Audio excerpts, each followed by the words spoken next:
The story begins in the Luo Empire, where the girls' drifting championship was taking place. In a small boat lay our heroine. Her name is Lin Qian, and she is actually 19 years old. The thing is, she was an ordinary 21st century student, but 3 days ago, while on a date, she and her boyfriend got into a car accident. But when she woke up, she discovered that she had become a 3-month-old baby. Just at this time, Lin Qian's father and mother sent her on the road to the finish line and encouraged her in every way, telling her that she should go forward. In this world, these two were the girl's parents, and in the family besides her, there are 3 older sons. This couple definitely loves their sons more than her. The main character's father shouted to her that if she won first place, the emperor would adopt her, and she would become a princess, which meant that the happiness of their family depended on her. Her mother told her that she couldn't lose, so she had to swim only forward, because in the future her brothers would get married, and they would need money. Our heroine, in turn, sighed and turned on her side. She didn't know what was wrong with the emperor of this country, choosing a commoner to be his daughter. The girl began to splash from side to side, and the children nearby began to crash into her. Everyone was swimming with their own current, but this was definitely not a normal game. Newborn girls from all over the country are simply floated down the river, and the one that arrives first will become the emperor's daughter. Lin Qian thought that this didn't make any sense, and our heroine was indeed right, because it all looks like terrible games, because of which in the future parents can reproach their children for not winning. Meanwhile, the action takes us to the balcony. The man turned to the seer and asked if he was sure that his prediction was not wrong. The emperor was surprised. He asked if any of this crying trash could have saved his son. The sage bowed down and asked His Majesty to trust him, because he had calculated everything carefully and could say with certainty that in 10 years there would be a great catastrophe in the empire. It is in this catastrophe that the prince will die, and only the chosen girl, by sacrificing herself on this day, will be able to save the prince. The only way to choose the strongest girl from all of them is in this way. By the way, the old seer of the Luo Empire is called Lo Tuk. In turn, the ruler of the Luo Empire, Zieyu Liayu, said that he would trust the seer for now. After these words, he looked through the telescope and noticed one candidate who was slightly different from the others. It is not difficult to guess that in the pipe, he saw a dissatisfied Lin Qian, who was really different from all the children who were crying. Lo Tuk asked the emperor in surprise if he had already found the chosen girl. The man began to congratulate His Majesty because he had a little princess. Only Zieyu Liayu asked him not to rush with congratulations. Before taking her away, he wanted to make sure that she could become the princess of the Luo Empire. The seer immediately asked His Majesty to stop, because he should not use magic, because he will frighten the inhabitants. His magic is too strong, and he can hurt someone. But the emperor decided not to listen to the old man, and said that he himself knew his limits. So he waved his hand and summoned the dragon. A huge lightning bolt hit the water and carried all the children in different directions. An even more terrifying situation began, because now all the children were scared. The parents decided that they didn't care about the competition, because nothing was more important to them than their children. All the adults jumped into the water and started to get the babies out. Lin Qian's parents did not understand where such a big wave came from. Although her mother noticed that this way their daughter could take first place and become a princess, so she stood still. Our heroine herself was in shock. Why was it so quiet and calm? And suddenly a dragon appeared which raised such a big wave. In any case, the main thing was not to fall out. The girl understood that other children would be saved by their parents, but hers were so stupid that they definitely wouldn't save her, which meant that in this situation, she could only rely on herself. All this time, the emperor watched the competition, and to his surprise, he saw the same amazing girl who held out until the very end. He waved his hand and commanded them to fly and bring the girl to him. A moment later, the dragon appeared in the sky again. Lin Qian's parents noticed that the dragon had taken their daughter, so they were incredibly happy. Soon the dragon brought the girl to the emperor's arms. But our heroine still couldn't understand what was going on. Was she really chosen? The seer thought he should take a look at the girl, but the emperor snorted and said that this little thing looked ugly. Lin Qian was shocked. Did he really say that to her? She decided that he was the stinking emperor and she would give him another chance. She was a goddess. The man threw the girl into the hands of the seer anyway and said that the girl should first grow up, and if in 10 years there would be no use from her, then he would personally kill her. He also decided to add that the palace does not grow useless trash, which means that when she turns 3, she will do small jobs. Lo Tuk sighed heavily, but he knew that His Majesty had always hated women. All the women who touched him were killed by him, even the prince's mother. Soon the action takes us to the princess's luxurious chambers. Of course, in terms of the interior, words were superfluous. At this time, the princess's personal maid was sitting on her lap and playing with her. The girl pulled the teddy bear into the cradle and asked her to play with her, and that food would be brought soon. The maid then turned and addressed Lin and asked her to hurry because the princess was hungry. By the way, our heroine was previously called Lin Qian, but an hour ago, the emperor adopted her, and she became the only princess of the Luo Empire. She was given a new name, Xiaoyu Jin. As for the cute maid, who is so worried about the girl, her name is Hui Li, and the girl in the next room, who does her makeup, is called Lin. They are both our heroine's personal maids, who take care of her. Just at this time, an angry Lin yelled at Xue Li and said that she already knew what to do, so she asked him not to rush her. Looking at all her makeup things, she now turned to the princess, saying that she would not die of hunger. As soon as she put on makeup, it would immediately give her milk. Xiaoyu Jin was unhappy. She is only 3 months old now, a baby, and can only drink milk. With great difficulty, she became a princess and entered the palace. But she is still insulted here. She decided that she shouldn't be ignored, and if Lin wanted her to be capricious, then it was time to use this trick. The girl immediately began to cry loudly. With difficulty, but still the maid came out, saying that this little one was already annoying her to death. Jean, in turn, was only happy with her result because she would finally eat. At that moment, the evil maid approached the child and grabbed him with force. Our heroine did not understand what she was doing, and in a moment, she suddenly shut the young princess's mouth with a bottle of milk. It was too cruel because Xiaoyu Jin was only a child. Lin decided that now was the time to scold the girl, so she continued to force-feed her, telling her not to anger her elders and to drink everything to the bottom. Our heroine was in shock because she couldn't breathe, and her back hurt because of Lin's strong grip. She is a small child and is now too weak to resist her. Luckily, the second maid came to the girl's aid, who was shocked by her assistant's actions. She did not understand how such a thing could be done to the little princess.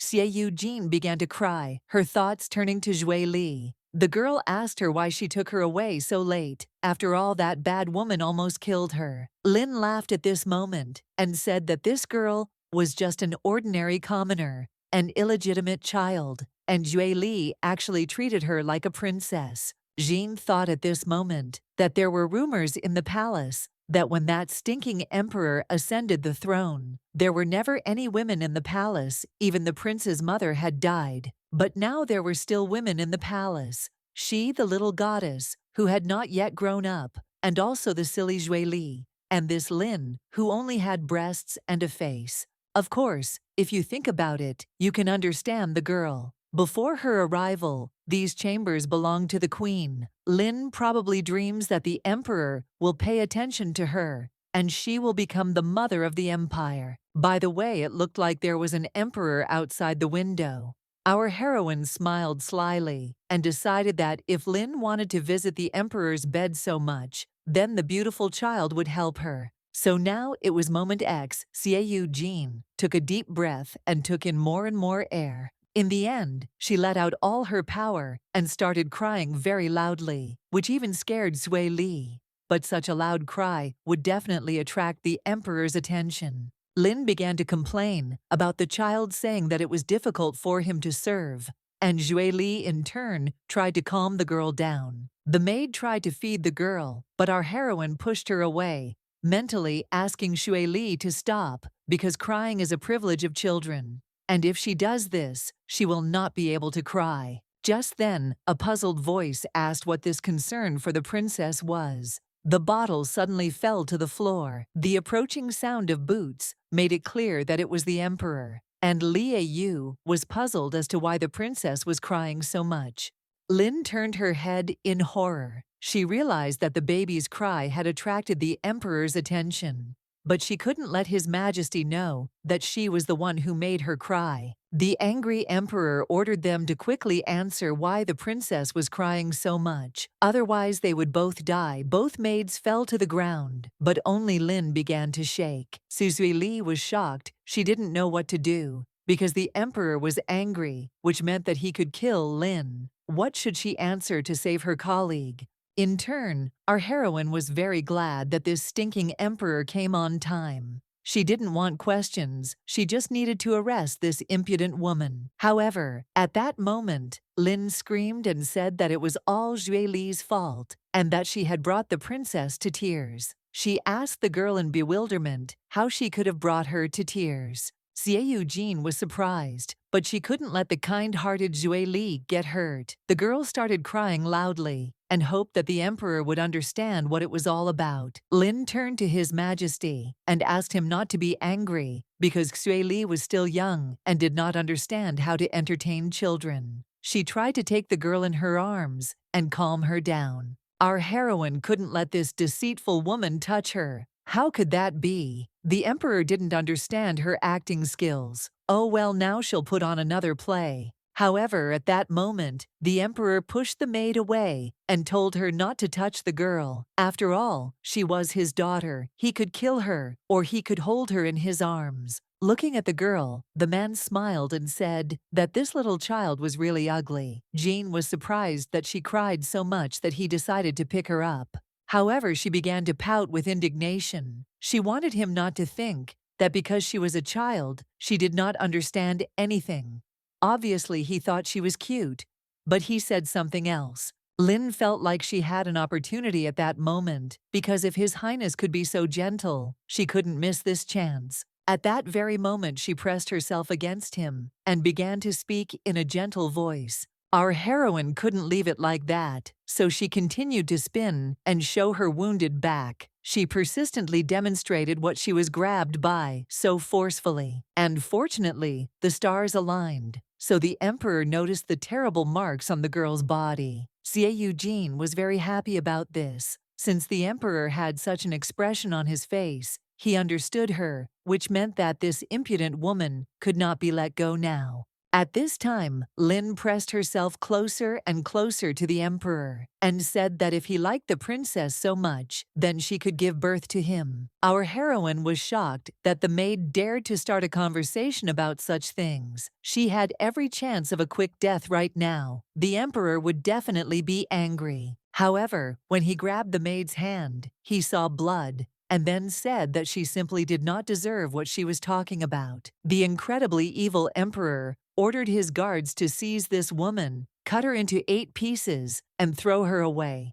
Lin was horrified just hearing these words. In any case, no one was going to listen to her, and the emperor's order was clear to the guards, so they immediately grabbed her. They began to drag the girl out of the room, and she continued to ask in bewilderment, was it really true that he didn't choose her from among many women, but invited her to the palace? It's funny that even a small child understood that the emperor brought her and Zhui Li to the palace only for them to take care of the princess. Then how was she going to become a wife? At this moment, the emperor looked after the departing Lin and said that all the women in this world were simply petty. But our heroine was perplexed by the words of this stinking emperor. What is he saying? He should not forget that the little beauty in his arms is also a woman. Besides, it's amazing how he can touch her while condemning every woman on this planet. At this moment, Zheyu Liaoyu said that his palace never needed women, and they only entered here to take care of the girl.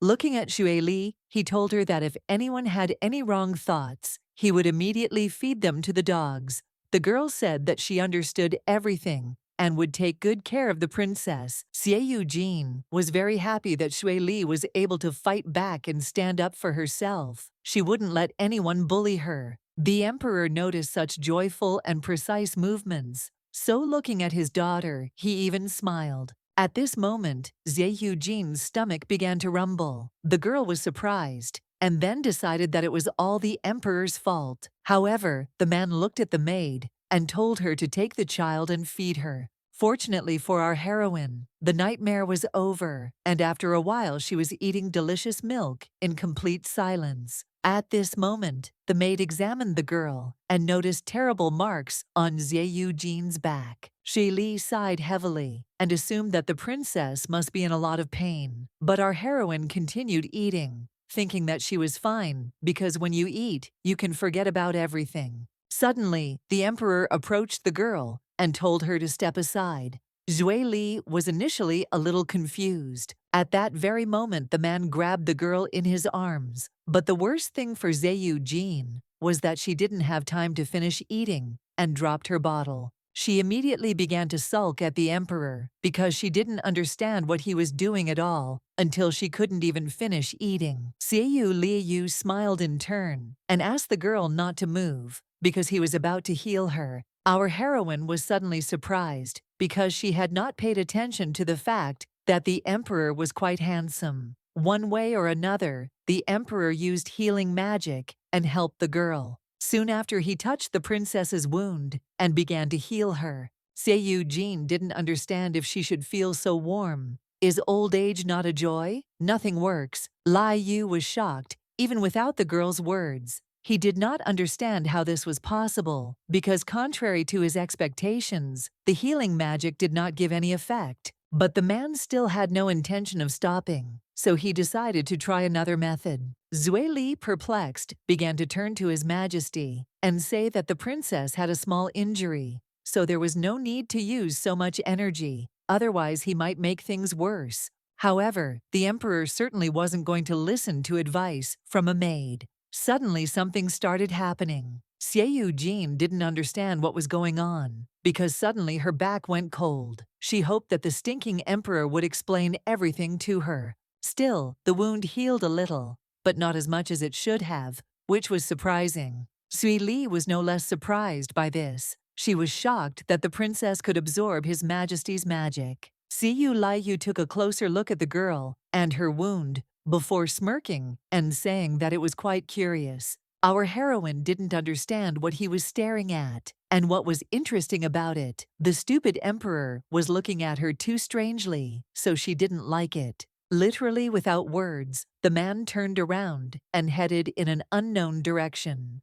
Xie Jin began to twitch because she did not understand where she was being dragged. Xue was no less surprised than the princess, so she asked His Majesty in surprise if he was really taking the princess away. After a while, the action takes us to the majestic meeting hall of the Luo Empire. While an important council was taking place inside the hall, a huge number of guards stood around. So the seer, the imperial guard, and also the commander-in-chief looked at the girl, who did not understand why so many people were looking at her. Using their magic, the men asked the princess to look at them and not be afraid, because everything was fine. Incomprehensible little shining lights began to fly towards Xie Jin, and soon they even penetrated her body. In any case, they just kept looking at her, causing Xie Jin to even start giving them different diagnoses. The emperor sat in his chair, but the seer and the commander-in-chief were amazed that magic really had absolutely no effect on the princess. Our heroine immediately realized that these little lights that appeared on their hands were magic. It turns out that in this world no one can harm her with magic. At this moment, Xie Liu intervened in their conversation and told them to check everything again. After an unsuccessful attempt, the emperor decided to do something more. He summoned a dragon and ordered it to eat her. A huge flying monster appeared in the air and began to emit magic. Our heroine did not understand how this dragon would dare to eat her because it was a great loss. However, something amazing happened because the dragon could not do anything against the girl. The girl began to laugh openly because this little beauty had been scared only once. They wouldn't be able to scare her anymore. Xiaoyu Liaoyu was surprised. No matter if she was attacked by magic or healed, this child could absorb everything. But wasn't this a bad sign? Could it be that she was unable to absorb? After that, he took the girl in his arms and said that everything that happened today should remain within these walls. The emperor suddenly became angry and said that from today onwards, this child no longer has the title of princess, so let the maid Zueli take her away. They had no need to take care of her. The main thing was that she simply did not die of hunger. This secret must not be known in other countries, otherwise she would not live to be 10 years old. Then he just abandoned the girl. Xiaoyu Jin was perplexed by his actions. She has such an amazing power, shouldn't she develop it? And he just wants to lock her within 4 walls. The girl had definitely decided for herself that she would draw curse circles on him. Lo Tuk grabbed the girl and thought that the emperor was still thinking about the princess, even though his attitude towards children was still cruel. The seer knew that the only good thing was that the princess was too young to understand all this. Otherwise, she would harbor resentment in her heart. His Majesty cares about her, but because of his actions, the emperor's actions could cause the curses to manifest again, which is exactly what happened. An unknown energy was directed towards the emperor. The man moved away from the girl and did not understand what this strange feeling inside was. He caught himself thinking that he was worried about the girl's safety. However, at this moment, something pierced him through. Immediately, Xiaoyu Liaoyu twisted his face. Looking at his hand, he was not at all surprised because he expected it to appear again. The action moves forward 3 years. The girl, shaking from the weight, leaves the room and goes in an unknown direction. So, of course, it was our heroine who was hauling firewood. Her name is still Xiaoyu Jin. Since her abilities were discovered 3 years ago, her position has fallen. The girl became an ordinary little maid, whom everyone could make fun of. It was at this moment that they clearly showed what they often did with Xiaoyu Jin. Xiaoyu Shen, Xiaoyu Liaoyu's adopted daughter, who was 5 years old, apologized to Jin, saying that her bodyguard didn't notice her and accidentally hit her. After the stinking emperor abandoned her here 3 years ago, he took in 3 more girls as his daughters. Unlike her, those adopted daughters have their own palaces and countless servants. The girls were named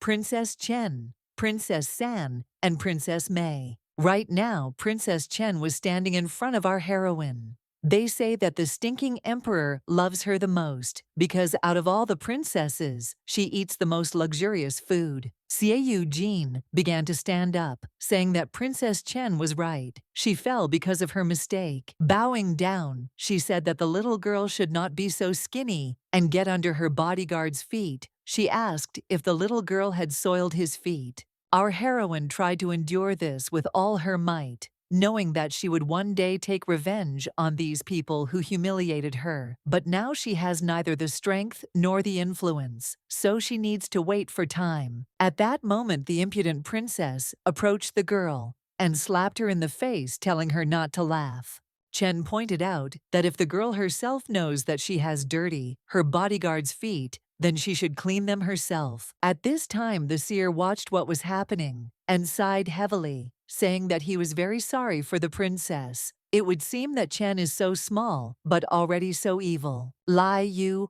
also watched the girls and spoke in response to the seer's words that the weak are not worthy of compassion and should be trampled. Lo Tuk sighed again and said that Princess Jean was 3 years old, and even if she resisted, she would not be able to fight back against 5-year-old Princess Chen. Also, today there are honored guests from neighboring countries. It's an important day, but he's not greeting the important guests. He's looking after the little princess. She's definitely worried about her. However, the emperor looked into the distance with indifference and said that age was certainly no reason to be weak. The seer smiled, nodded his head, and said that he was right.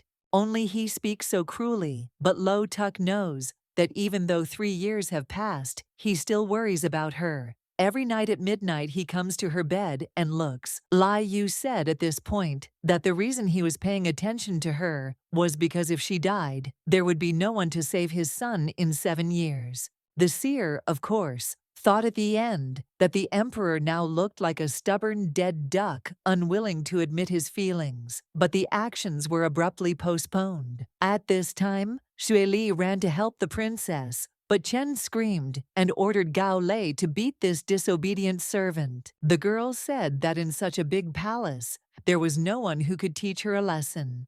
His Majesty said that a servant could not interfere in the conversation. Our heroine cried and asked the maid to let her clean this bodyguard's shoes, otherwise they would beat her to death. But Xue Li stood her ground. Even if she wasn't treated like a princess, she was still a princess. If anyone found out about this in the future, she would simply not marry. Princess Chen laughed and told her bodyguard that since they didn't want to clean their shoes, she could continue to beat them. Moreover, the impudent princess said that they could be sent to the next world using magic. After all, they still had to make it to the banquet. The boy waved his hand, smiled back, and said that he agreed with her. The princess could not be late for the banquet. At that very moment, the guy summoned a fantastic beast with the help of magic and sent it to attack. A huge snake surrounded and began to squeeze Jean and Xue Li, who suddenly began to scream in pain. Of course, the seer and the emperor were watching from the palace all this time.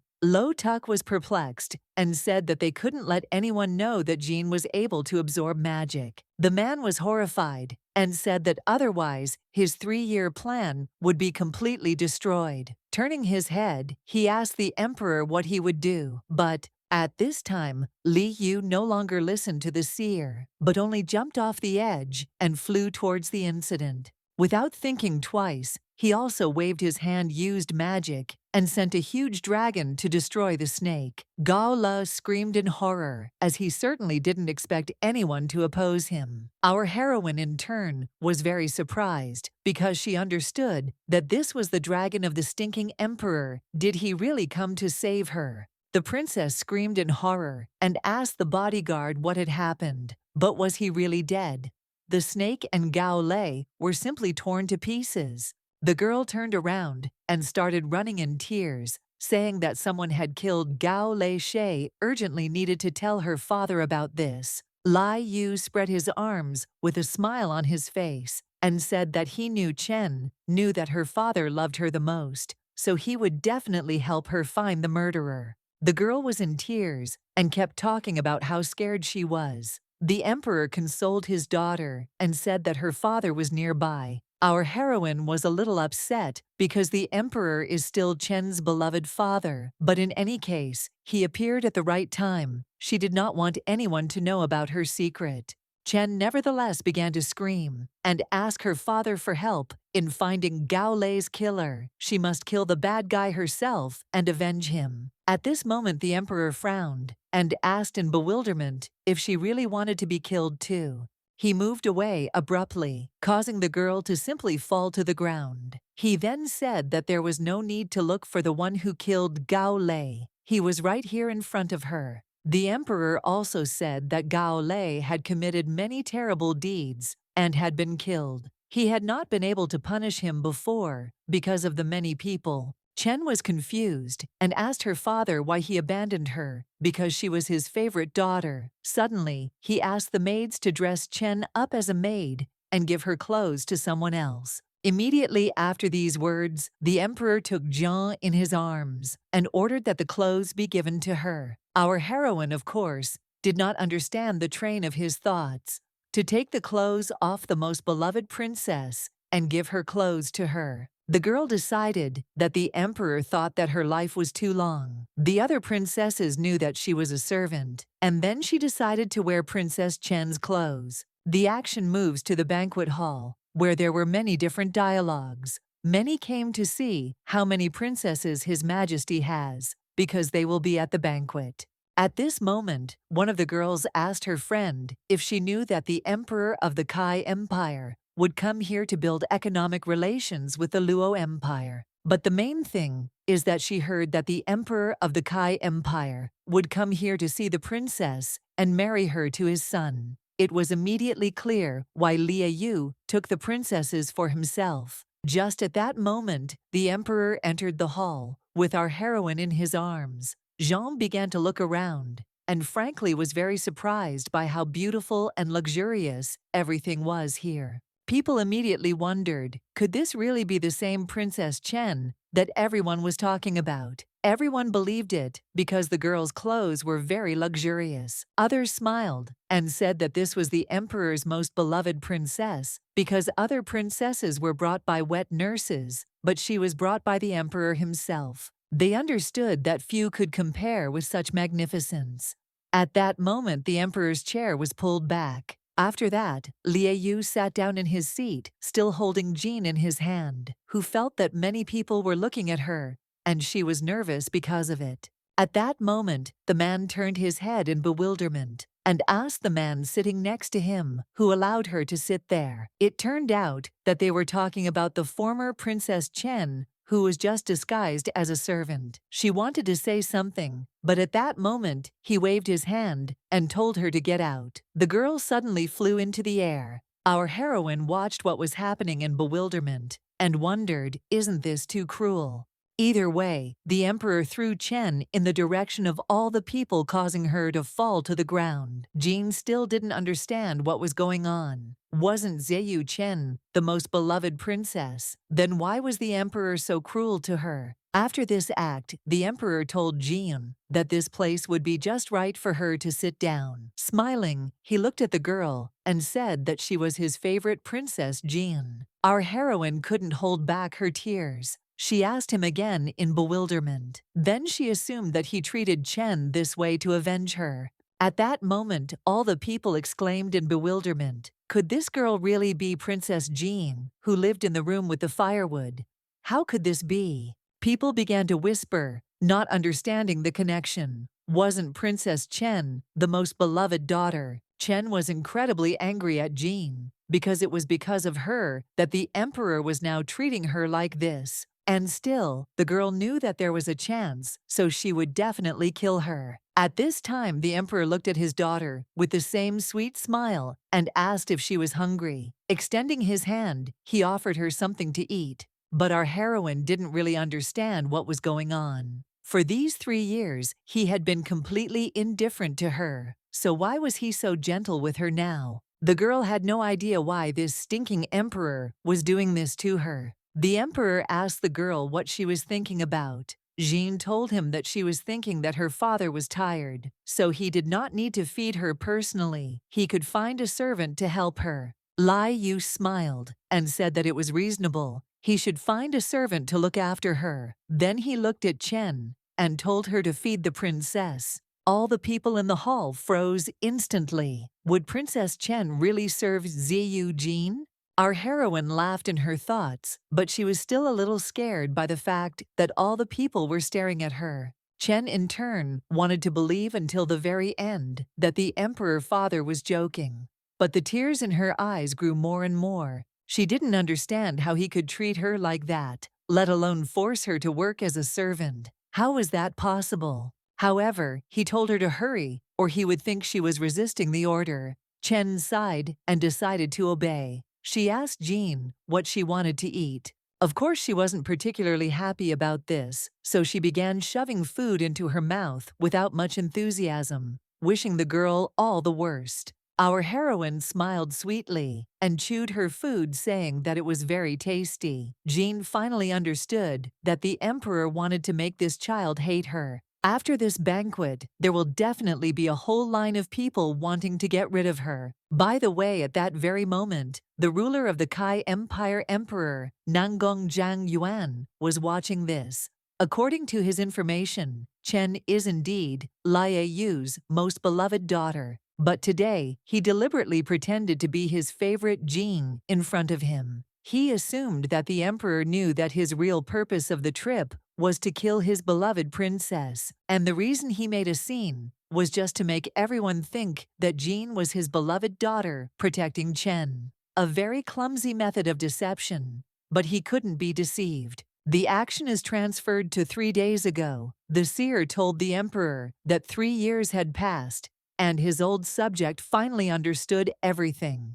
3 years ago, it was discovered that one of the 4 adopted princesses of the Luo Empire had the ability to summon magical beasts. The seer said that now in the world, there are only 3 ancient magical beasts, and all of them have been defeated and are in the Kai Palace. If Lia Yu orders, the girl will be able to easily summon the most cruel magical beast and at the same time, in a word, destroy the Kai Empire. The man asked how a little girl could have such destructive power, but the seer asked him to trust him. For the sake of the empire, it was worth sending people to find the girl. The seer insisted that he should kill this girl so that he would not worry. Of course, Zhang Yuan was perplexed and asked how he could recognize this girl. The sage sighed and said that this girl is very important to the Luo Empire because Lia Yu raised her as a treasure, so she is the most beloved daughter and must be gotten rid of. Basically, Zhang Yuan knew that at this point it had been established that Princess Chen was the emperor's most valuable daughter, so she would die. It was this caring look that Li Yu noticed. He assumed that his plan was working, so he abruptly ordered Ziyu Chen to get out of here. The girl still didn't understand why they were treating her like this, so she said she didn't want to leave. If she left, she wouldn't be able to see influential people anymore. However, Li Yu pushed her hand away and stood his ground. With a stern look, he ordered her to get out. Chen asked if he really didn't love her that much, and also asked what she did. The emperor had no intention of apologizing to her, so he told her to get out, saying he didn't want to repeat it twice. The girl turned around and ran away from the banquet in tears. All the ladies in the room began to whisper. Apparently, Princess Chen's position was so low that she was chased away in the middle of the banquet. Moreover, who knows whether the princess's status is really so low, or whether this Princess Jean's method is so amazing. Li Yu sat there with a murderous look. He was about to use his killer magic, so he started moving his hand. But our heroine stopped him and said that his daughter was not feeling well and wanted to rest. She asked if she could. The girl understood that the emperor was crazy, since there was such an important event here, and he wanted to kill people. He was too cruel, and no one dared tell him that he couldn't kill people. But our heroine also didn't know what to do. But still, it was better to slip away than to be here as an object of general discussion. Zhang Yan was surprised because Lia Yu had killed countless people, and no one had ever dared to stop him. He thought that this girl was brave. He had definitely decided for himself that if the opportunity arose, he would have to kill her too. Otherwise, when she grew up, she could become the emperor's right hand.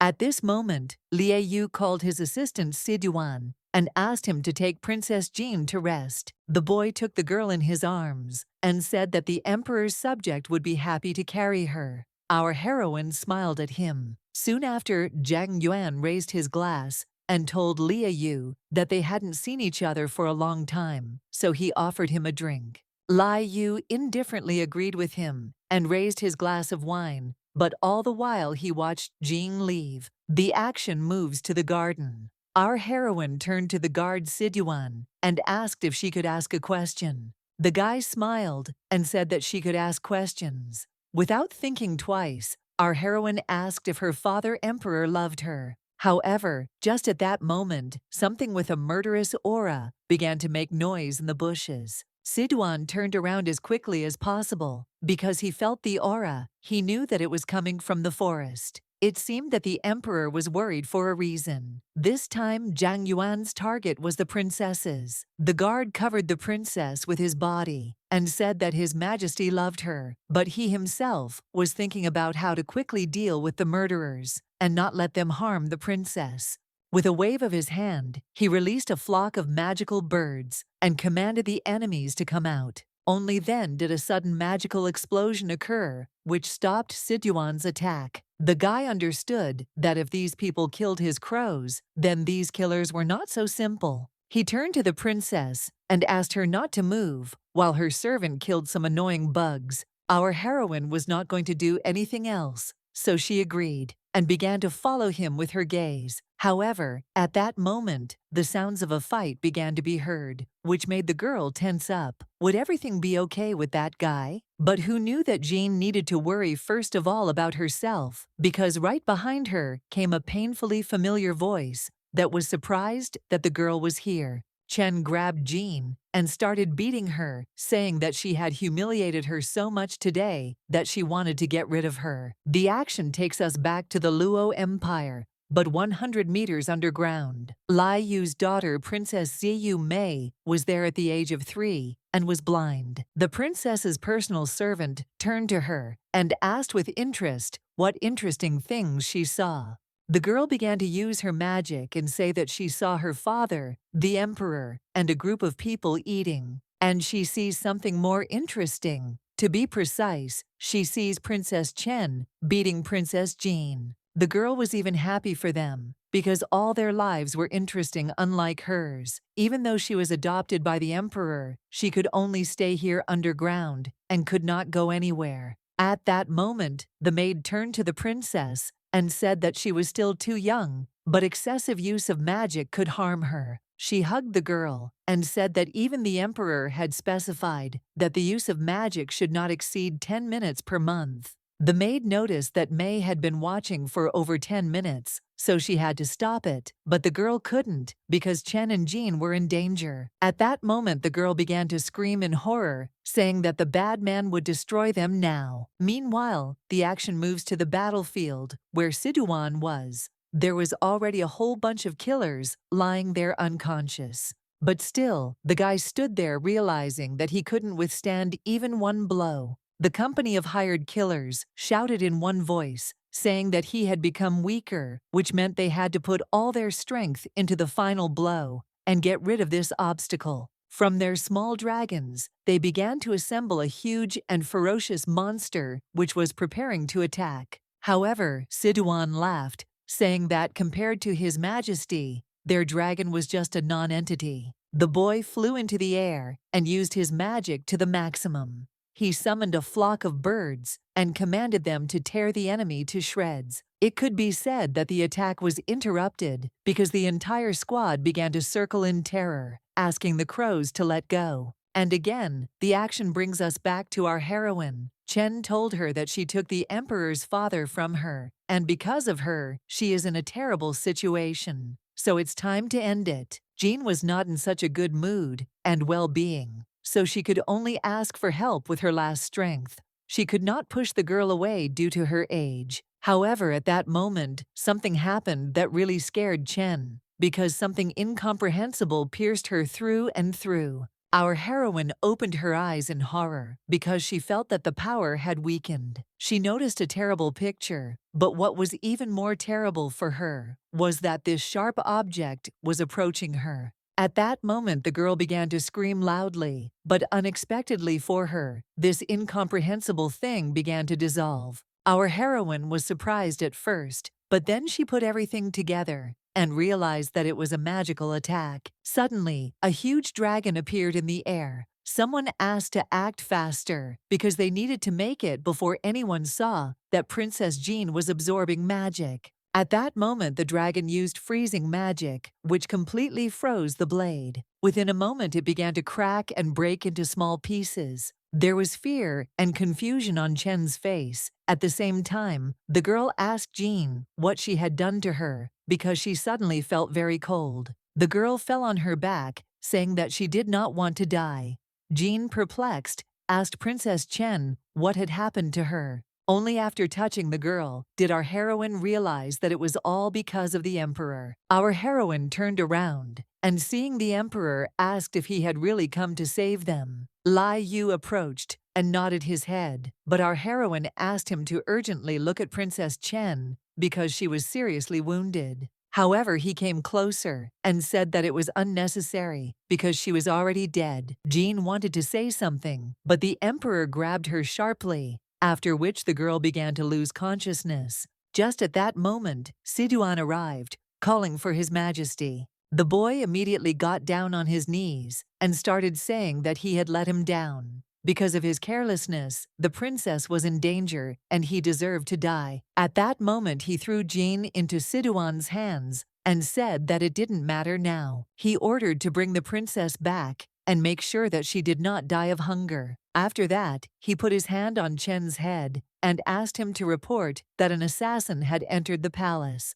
Princess Jean was seriously injured and lost consciousness, but Princess Chen died unexpectedly. He knew that this news would soon reach the Kai Empire, so all he could do was wait. After some time, Zhang Yuan was about to leave, but before leaving, he showed regret, saying that it was a great sorrow, since he had lost his beloved daughter. He guessed that the sorrow in the emperor's heart was simply unimaginable, and suggested that he should leave. Liu Yu nodded his head indifferently and agreed with him. Zhang Yuan didn't understand what kind of indifference this was. It was an honor for him to deign to visit this place, but how dare he look at him like that? He couldn't stand Emperor Li Yu. He decided to forgive him today because he was in a good mood, but in any case, he would soon meet his daughter. After that, they all left. As soon as the seer had looked at them, he asked the emperor if he should let them go. Liu Yu reminded him of what the man had done and asked how he could think that he would let him go so easily. Zhang Yuan sent one of his princesses to the next world, and he in turn will cut out all his princes and bury them next to Princess Chen. So the action moves forward some time. It was late at night. Our heroine and Sui Li were sleeping together. However, the maid certainly did not feel as well as she would have liked. The girl's heavy cough woke up Jean. Only after opening her eyes did the girl notice the emperor in front of her and was surprised. Lai Yu didn't expect this, so he reflexively used sleeping magic. Our heroine, of course, was no less surprised by this act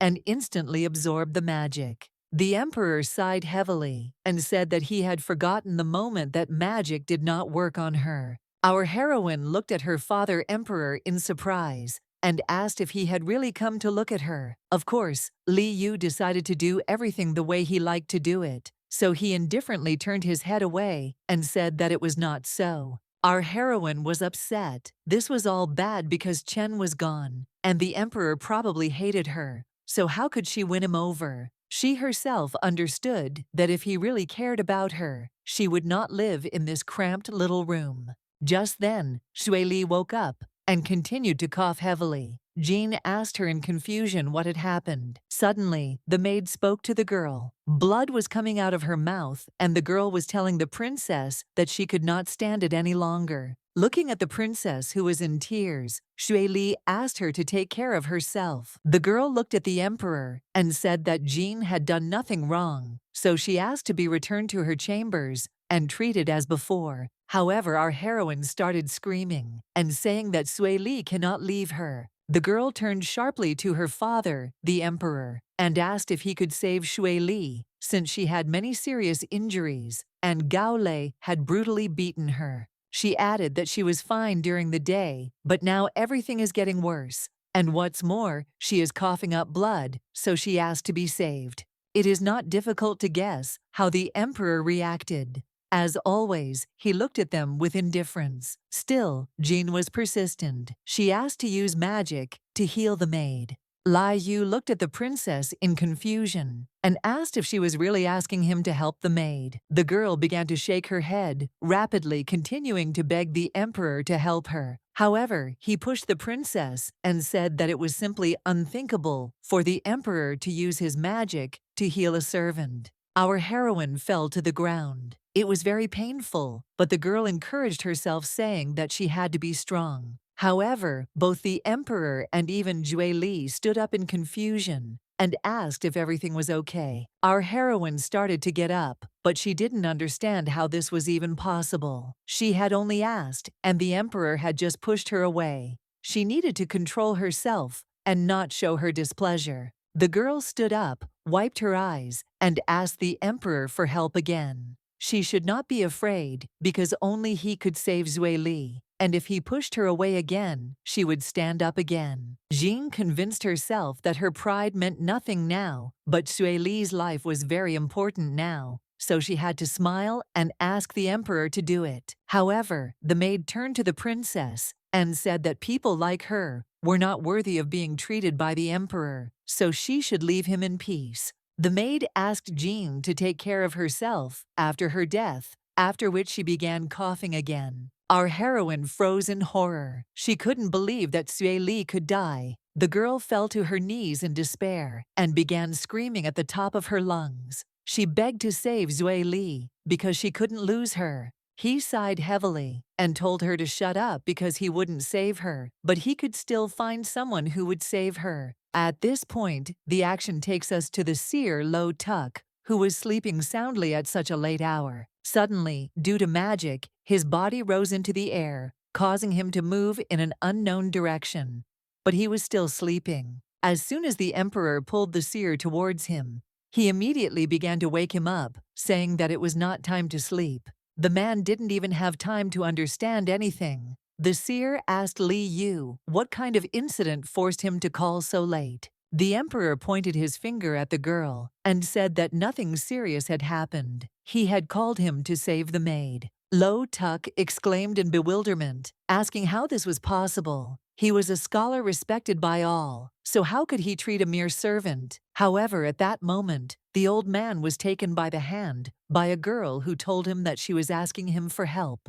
Our heroine, with tears in her eyes, said that if he was so revered by everyone, then he could not allow anyone to die. The seer, of course, found himself at a dead end. He was both indignant and awkward at the same time. However, after a few minutes, he used healing magic and waved his hand. But Sui Li was not so happy about this. She asked the respected scholar to stop because people like her are not worthy of this. Our heroine told the maid to shut up, walking aggressively towards her. The girl said that she didn't want Sui Li to talk like that. She assured her that every human life is valuable. There is no one more worthy than her. Jean said that for her, she is the most important person, and she doesn't want Sui Li to talk about herself like that. The girl said that the kind grandfather would cure her, and if she had no way to pay for it, she would like Sui Li to continue to take care of her. As for Grandpa, she will find a way to pay him everything herself, so there is no need to worry. Lo Tuk, at this moment, seemed to have just come to his senses, because he realized that this was the same girl who was chosen that day. He appreciated her thinking and character, and her charm simply captivated him. As expected, this girl was really different from all the spoiled princesses. At this moment, the seer said that the old subject had cured Sui Li, strengthening her body at the same time. But in the future, strong physical attacks could harm her. This was enough for our heroine, which is why she was very grateful to her grandfather. Unexpectedly, the emperor sighed heavily and headed towards the exit after what happened. After some time, the seer caught up with His Majesty and began to say that Princess Jean was very sweet. Having lived so long, the old subject had seen many princesses, but still Jean was very different from them. After that, he asked why the emperor was silent. The bewildered emperor replied that the seer had told him that he too had contributed to the salvation of this maid. So why had Jean only thanked Lo Tuk and not said anything to him? Moreover, she said that in her heart, the maid occupies the most important place. Does this mean that in her heart, there is only room for one, and it is already occupied by the maid? The seer was very surprised by where the topic of their dialogue had gone. It was necessary to change the topic immediately, otherwise he would go mad, or even worse. Lo Tuk said that it had been 3 years since she entered the palace, and ever since she entered, she had to save the prince from death. The old man sighed, realizing that the emperor was already angry, and then suggested that they should get to know each other better in order to establish contact. In any case, he hoped that Jean and the prince would eventually become closer, because in order for the princess's sacrifice to be voluntary, she must trust them. Lai Yu was surprised and said that he agreed, but then he asked what place would be more suitable for them to meet. The seer said he believed that the meeting of two little strangers should not appear intentional. For example, they might be planning a picnic in nature, and then suddenly an accident happens. Then suddenly, a prince will appear, and he will save the princess from the threat, and then they will be able to meet. Lai Yu thought it was a good plan, so he sighed and said that if you start earlier, you will finish earlier. The action moves to the next day. It was just the morning of a new day, and the picnic was already in full swing. Shui Li called the princess to her saying that everything was ready, which meant they could eat. Our heroine smiled and nodded her head, but it was strange that the emperor suddenly ordered her to go eat here. What was he even thinking about? The surprising thing is that she already sleeps where the servants eat, so what's the difference? And why should she be in a place full of mosquitoes? At this time, the seer stood near the prince and told him that he had to learn something. He said that in 7 years, he would face a big disaster and he might lose his life, and only one little girl could save him. However, before this happens, they will have to get to know her. The boy was of course surprised by Lo Tuk's words, because according to him, she would save him, but would she be in danger? Stroking the boy on the head, the seer said that his father did not allow him to talk about this, but still he thought that the prince should know everything that concerns his path.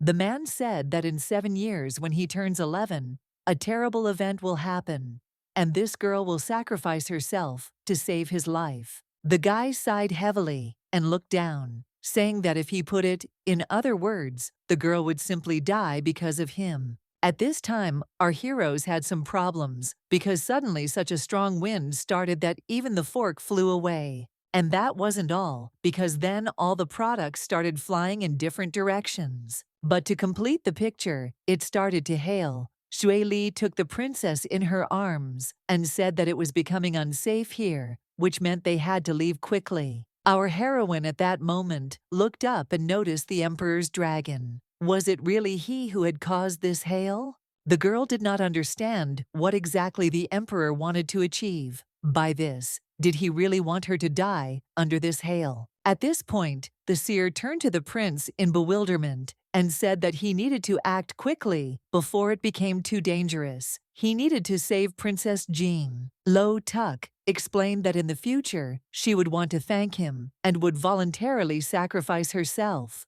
However, the boy screamed, saying that he would not do this because he did not want anyone to die instead of him. Of course, the emperor heard these words. He was certainly not pleased with his son's kindness, so other measures had to be taken. He began to absorb the power, and at that moment, our heroine soared into the air. The girl screamed and called Shui Li for help because she was about to be blown away. Only a moment later, the emperor took the girl in his arms and asked her not to move. Now he was going to introduce her to someone, so he asked her to treat him well. Our heroine was of course surprised, so she asked him directly who he wanted to introduce her to. Only after landing did he say that he wanted to introduce her to his son.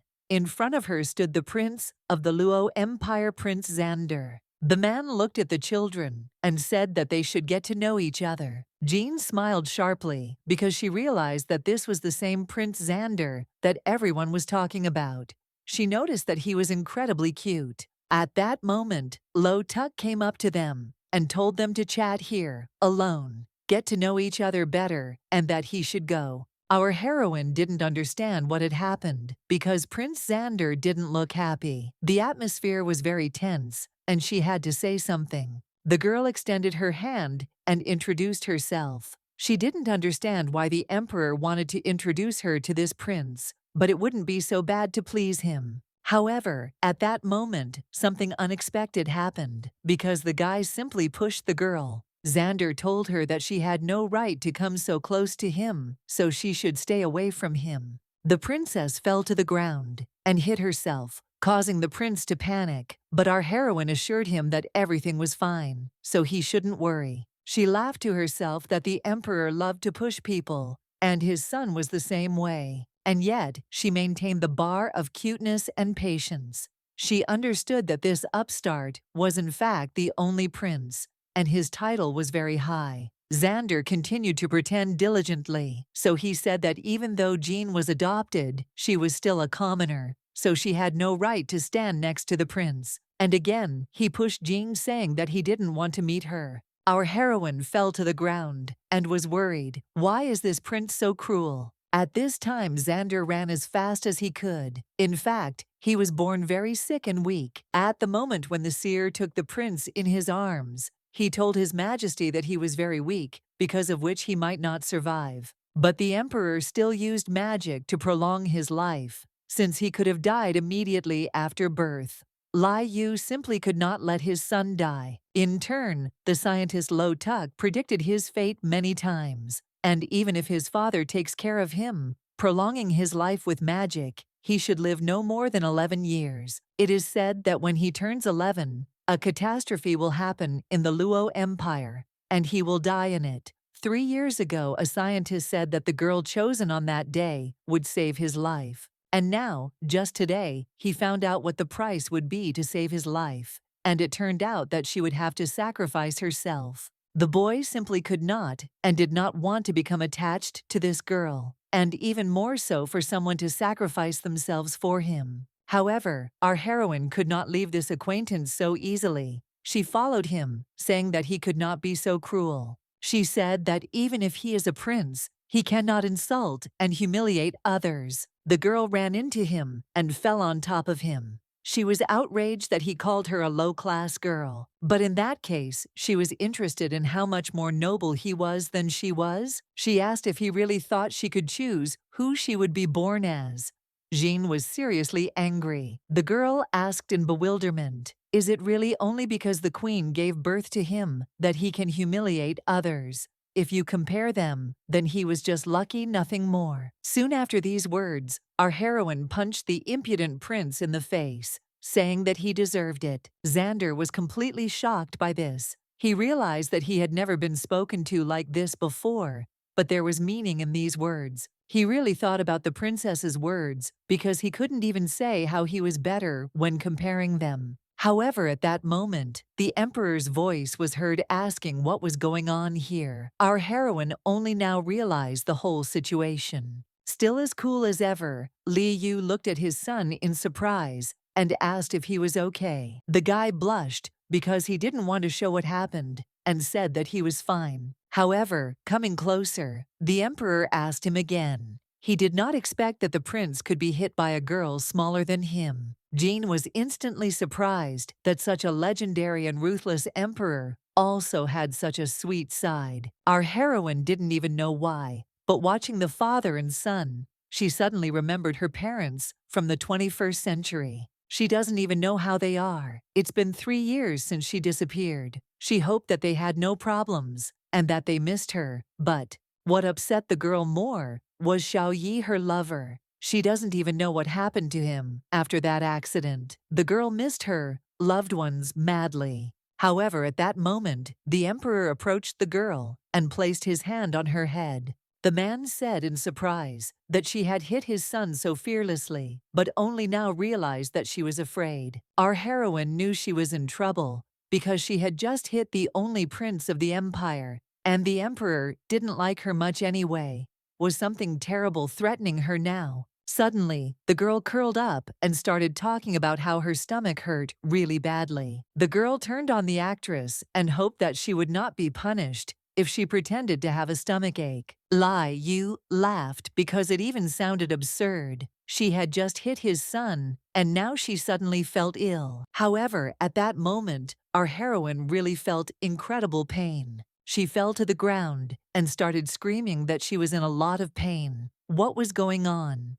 Jean felt a strange warmth inside, which made it seem like something was going to come out of her. It was so painful that the girl began to crawl to the emperor and ask him for help. At this point, the emperor tensed up. He asked if she really was in pain, but he himself understood that it no longer looked like she was pretending. Our heroine continued to shed tears and say that she was lying to him. She was really in a lot of pain. Suddenly, Xander noticed that the girl's belly had suddenly swelled, so he wondered what had happened. The guy was horrified by one terrible thought. He assumed that after she hit him, she got pregnant. The emperor quickly sat down next to her and used inspection magic, but did not take into account the fact that she absorbed all the magic. The girl continued to ask for help because her belly was getting bigger and bigger, and it hurt more and more. The man realized that he couldn't use magic to figure out what was wrong with her body. Moreover, after absorbing her, her belly had gotten bigger. What was going on? However, at that moment, strange sounds began to come from her stomach. Jean was shocked. Was there really someone in her stomach? She began to assume the same thing as Xander, but she refused to believe it until the very end because she was only 3 years old. Where could a child come from? Besides, even if it could be related to a past life, she hadn't even kissed her last boyfriend. The pain was just terrible. Just at that moment, she felt incredible pain, which made her think that anything could happen now. The bright glow began to separate in different directions. The emperor was shocked because this girl looks so weak, but in her body there is very powerful magic. It's really incredible. A moment later, our heroine lost consciousness, and a small panda appeared next to her, sniffing Jean. Xander called his father in bewilderment, saying that this girl had somehow miraculously created a panda. The guy wanted to come closer, but at that moment the panda went into defense mode and began to hiss. The prince stepped back in bewilderment, saying that it was scary. This strange creature was cruel, just like this girl. But the emperor was pleasantly surprised. Quite an interesting case, but no one should know about it. Looking at the girl and the panda, who was licking Jean, he thought that he couldn't even expect that she would have her own magic. He ordered to take all the princess's things and send them to the prince's palace. From tomorrow, the princess will learn magic together with the prince. She had incredible magical potential. Therefore, the emperor decided that instead of protecting her for 10 years, they would teach her to protect herself. Siduan accepted the emperor's order at that moment. Soon after, the boy approached the girl, who was still unconscious, and picked her up. And following the girl, a small panda began to climb onto Siduan. The guy froze in surprise at that moment. Could this really be the princess's magical beast? Looking at her, he decided that it was simply incredible, because at such an early age, to receive a magical beast was simply amazing. The action moves forward some time. Our heroine finally woke up from the light voice of Zui Li. The maid was ready for the princess to wake up, so she was waiting for her with medicine which she advised her to take. However, once the girl came to her senses, the girl asked what had happened to her. Because she still felt dizzy, her eyes were blurry, and her body was tired. She also remembered how her belly swelled and became very large, and then something came out of her. However, the maid stroked her head and said that there was no need to worry because everything was fine and there was no threat to her health.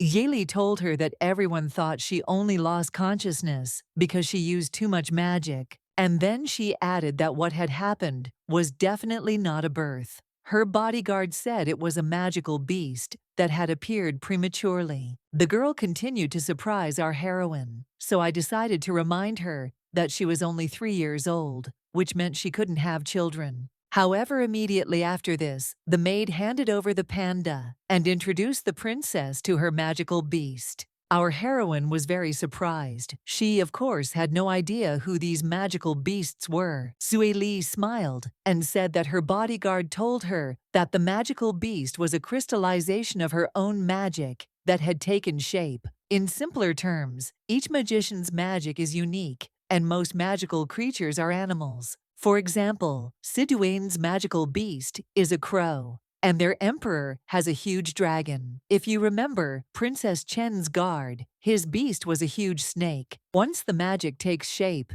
it begins to grow along with the master's abilities. So when her beast becomes strong enough, it will be able to protect her. The panda was happy to see her mistress, just as our heroine was happy to see the magical beast. His appearance was, of course, so painful, but she would like many magical beasts. By the way, Jean immediately thought, in the hope that when the emperor had a magical beast, he also suffered from pain.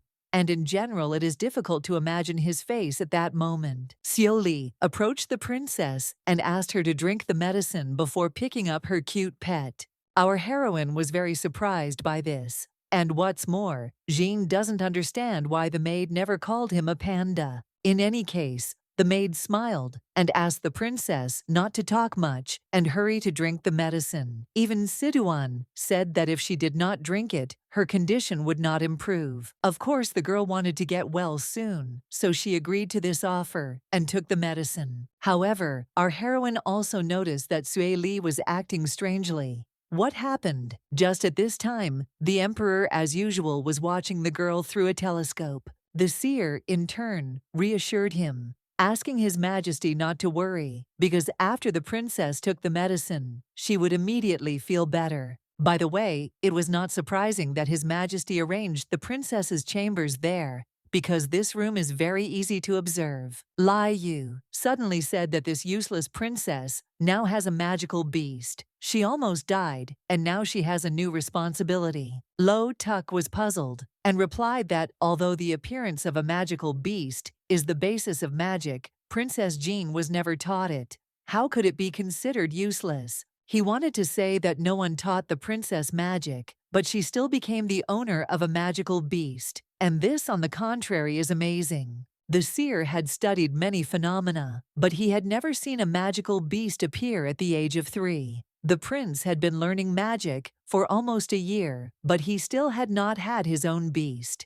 Of course, the man once again began to be touched and happy about how amazing Princess Jean was. At this point, Liu Yu asked the seer in surprise if he really thought the little girl was a genius. Even without hearing the answer, he added that she was far from being a genius. In response, Lo Tuk said that the emperor was like a little child. It was obvious that he was very proud of the princess. At that moment, the man sighed. Time was flying by too fast, because once he too was a child who loved to laugh. Looking at the stars, he regretted that after the accident, the emperor never laughed again. His Majesty certainly looks like a demon. This man killed everyone who tried to get close to him. Even the prince's mother, Queen Snowy, lost her life at his hand.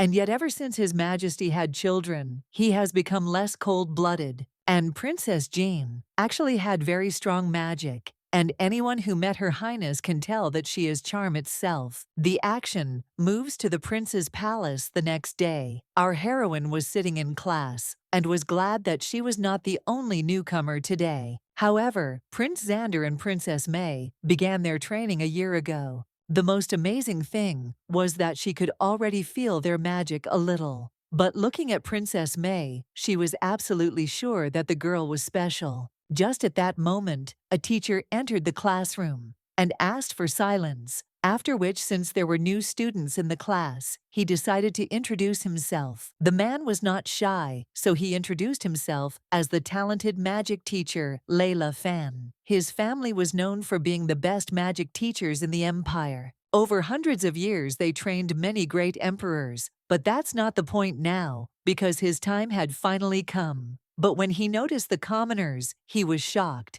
It was humiliating. At this point, the man exclaimed in bewilderment, saying that pets were not allowed in the classroom. He was confused by the noise made by the panda. So at that moment, he summoned a magical beast, which headed towards Jean. Xander wanted to say that this panda was not what it seemed, but it was too late. The snake attacked our heroine's magical beast and swallowed it. The girl screamed in bewilderment. After that, she stood up and started crying, not understanding why this snake just ate her panda. Our heroine immediately turned to the teacher, saying that it was a magical beast, not a pet. Although even if it was a pet, how could you just kill it? Of course, the teacher didn't believe the little girl's words, so he just laughed and asked her how old she was. He guessed that she was 3 or 4. Anyway, he told her that she wasn't old enough to have a magical beast. Since she was born a commoner, that's what she'd stay. It was funny to lie looking him in the eye. The action moves to the corridor, where the man addressed His Majesty, saying that teacher Ika teaches the prince and princess, so. The emperor interrupted him and said that he wanted him to be their teacher. He would train them for a year as mid-level mages. Otherwise, he would not pay him a salary for 10 years.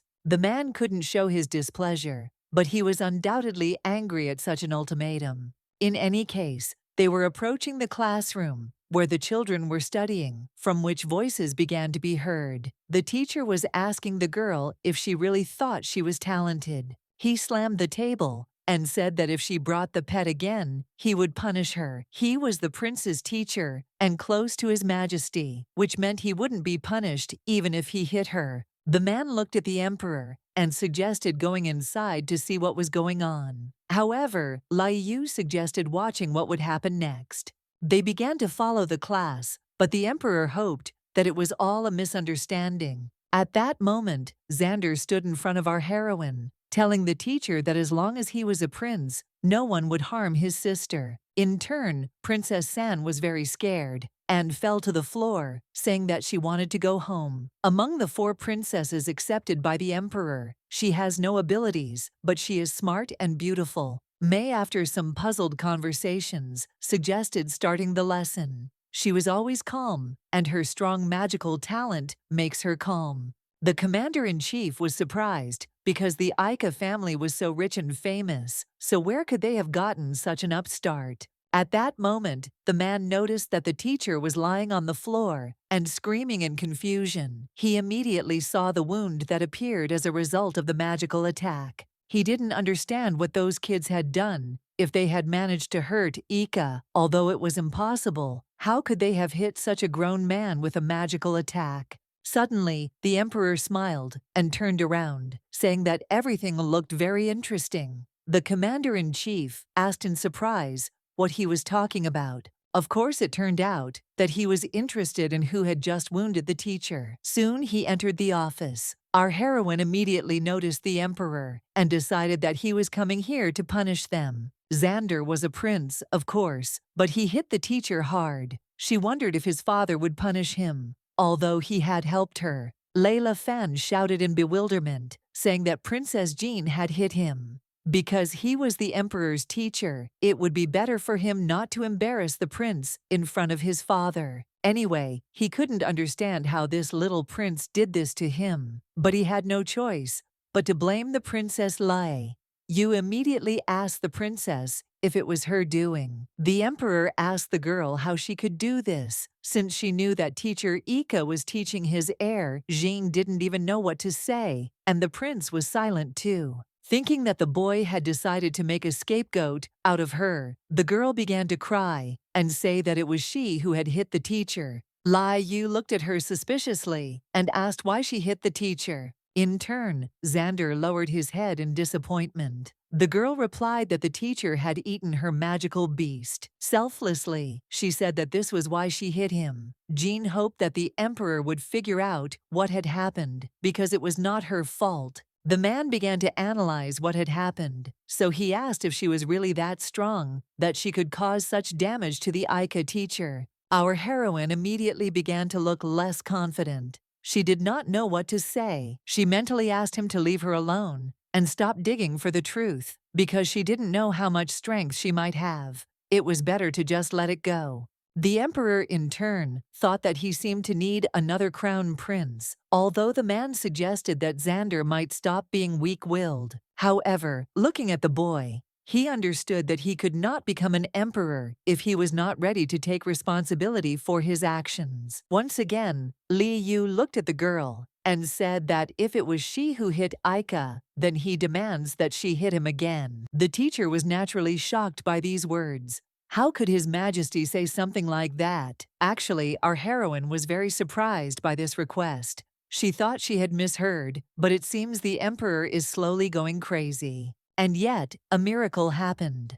At that moment, Xander turned to his father and asked him not to punish the princess because he did it. Lai Yu said, in surprise, that he had practiced for a whole year but still hadn't achieved any good results, so how could he hit his teacher? The emperor decided that the boy realized it too late, and now it would be more difficult to correct what was said. Liu Yu looked at the girl and ordered her to hit the teacher, otherwise he would punish her. Our heroine, although shocked by this absurdity, had to act quickly. She had to do something right now. The girl started running towards the teacher, consoling herself with the fact that he ate her panda, and that was simply unforgivable.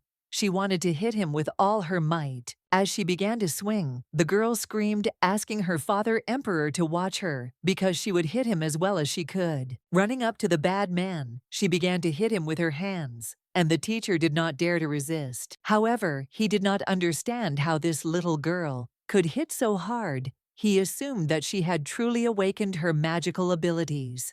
With each blow, he realized that he could not bear such pain. So he decided that all these homeless children should go to the next world. At that very moment, he waved his hand and summoned his magical beast, which attacked the girl. Only at that moment, Prince Xander appeared, again grabbed the snake, and said that it was he who hit him, and there was no need to harm others. However, at that moment, the snake began to increase in size, so it grabbed the prince, and he began to tell Jean that she should run away from here. At that very moment, our heroine ran towards the emperor and began to ask him to save the prince. Although, of course, she was not afraid of magic at all, but no one should know about it. And anyway, she hoped that the emperor would protect them. She hugged his leg and continued to cry, saying that she was very afraid, so she asked him to save the prince. The emperor was already perplexed, so he ordered him to let the prince go, asking how he dared to do such a thing right in front of him. At that moment, he waved his hand and froze the magical beast. Our heroine was surprised that magic could be used even like that. Watching the impudent teacher's magical beast crumble, the girl decided that if she learned something like this, no one would be able to intimidate her and Julie anymore. Our heroine immediately went to the prince and asked if he was okay. The guy was trying to catch his breath, barely saying that he was okay. Jean sighed, but she knew that even in pain she had to move forward. But still, the prince looked really cool at the moment of her rescue. But she was interested in something else. Why did the boy's face suddenly turn pale? Had he been injured while saving her? The girl began to worry, because after all, he was 4 years old, and he was fighting an adult magician. It would be difficult not to get hurt here. At this time, Layla Fan sat on his knees and began to tell His Majesty that he was incredibly guilty, so he asked to spare him. The boy understood that he had just accidentally harmed the prince, but he still understood that his family was influential, which meant that the emperor might not punish him. Jean, on the other hand, was less friendly. She hoped that such a terrible person would go to prison. The man at this point told the teacher that since he had just insulted the prince, he could no longer be his mentor, and he would not be able to take up that position again. At that very moment, the emperor waved his hand and told him to get lost. The teacher immediately flew out of the window screaming. Our heroine screamed in bewilderment. She did not understand why the emperor did this. Why did he not send the teacher to prison? She was also surprised because the teacher's family was influential, but the emperor could treat them so leniently. At this time, Layla Fan rose to his feet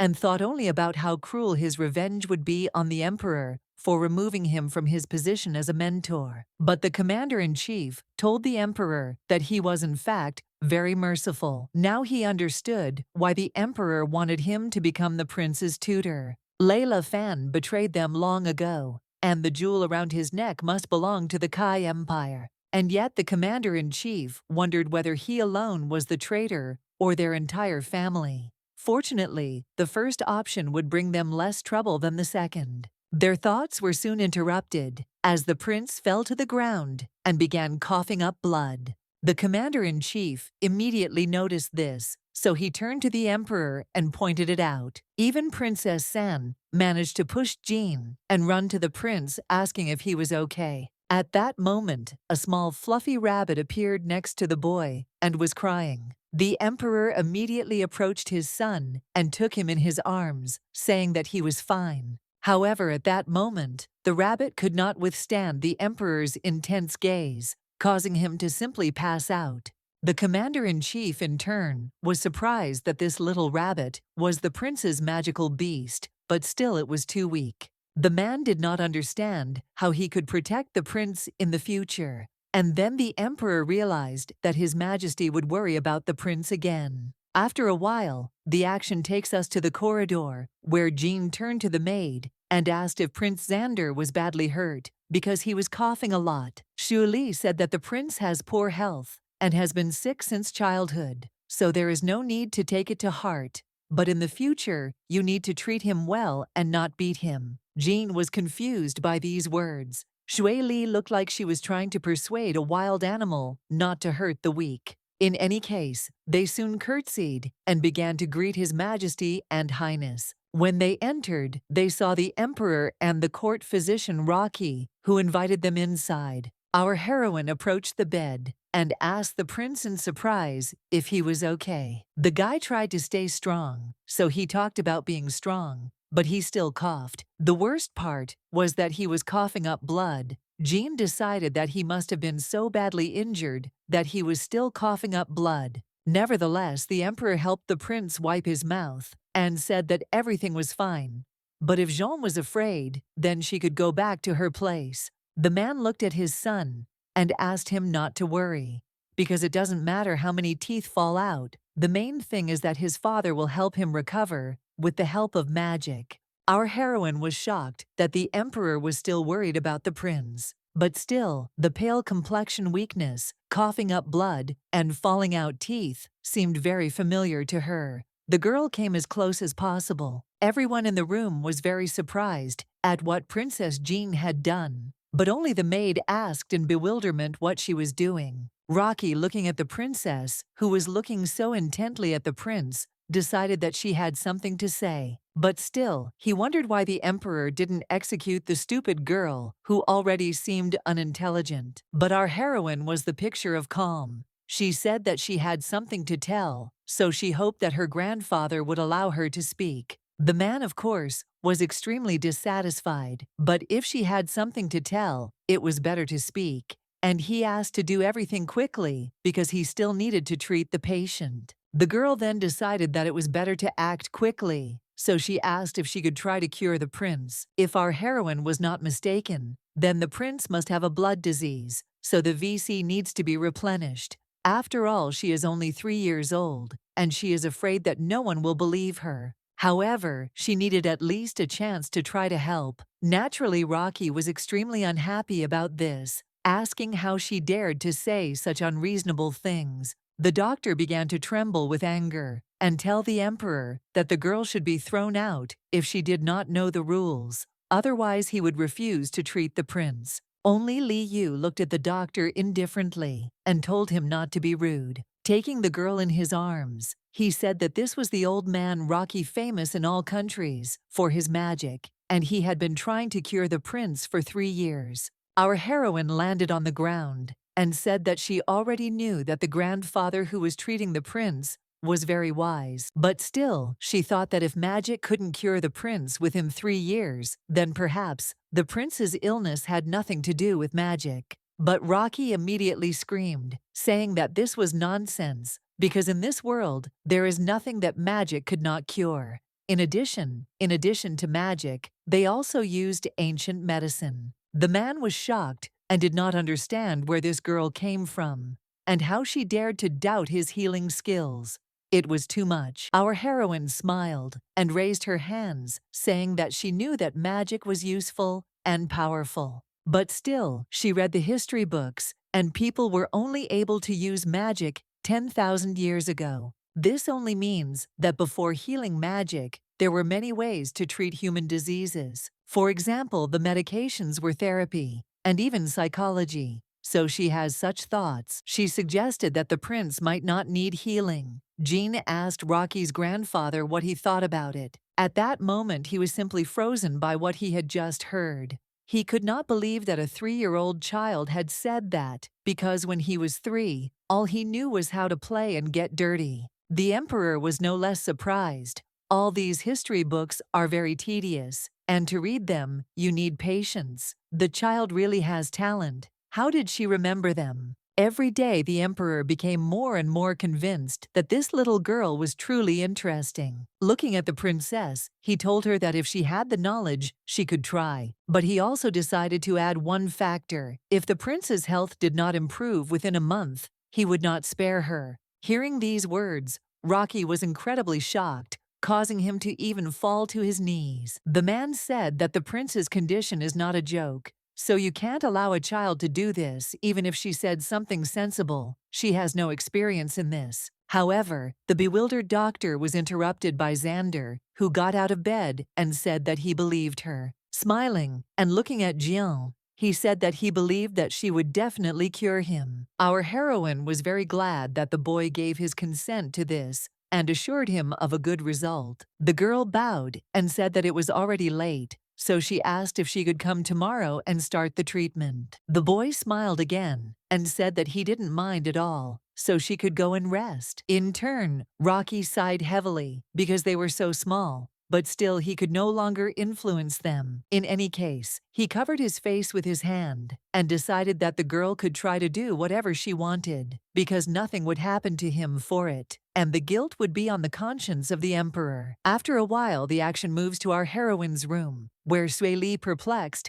asks the princess if she understands what she just said. The maid reminded him that she was only 3 years old, so how was she going to cure the prince's illness? She immediately rushed to the basket, saying that this would not do. They urgently needed to escape, otherwise, His Majesty would simply destroy them. Zui Li panicked and asked Jean to be calm, as she would be able to get her out of the palace safely, even if she had to sacrifice her life. But our heroine calmed the maid down by saying that she could cure the prince. Has Hui Li forgotten that she raised her to be a smart princess? Of course, Sui Li agreed with this, because the girl began to talk at 4 months walk, at 6 months, and read books when she was only 1 year old. Sui Li admitted that the princess was certainly smart, but she was still very worried. The maid understood that they were talking about a prince whom even the Dr. Rocky could not cure for 3 years, and she had only read a few books while it was possible.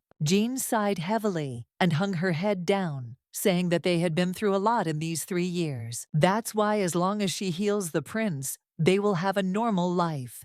She was not going to give up and asked to trust her. Our heroine talked about how she doesn't want to be bullied and doesn't want to do what others say. She said she was tired of all this, and now she just wants to be happy without being bullied. Doesn't Shui Li agree? Of course, the maid could not hold back her tears because she was very proud of the princess. At this moment, the seer and the emperor, as always, were watching the princess, but the seer suddenly asked the question that interested him. Lo Tuk asked if the emperor could really get rid of the girl in a month if the prince did not get better. In turn, the emperor, without thinking twice, said that he would not do this. The seer was surprised by this answer. Did His Majesty really understand that he loved this child? Although what father in the world does not love his child? Lai Yu suddenly reminded that in any case the girl would sacrifice her life for the prince in 7 years, so she would not die now. Lo Tuk seemed to suddenly remember what it was all about, so he said that the emperor's words made sense. In any case, as they say, he has a reason.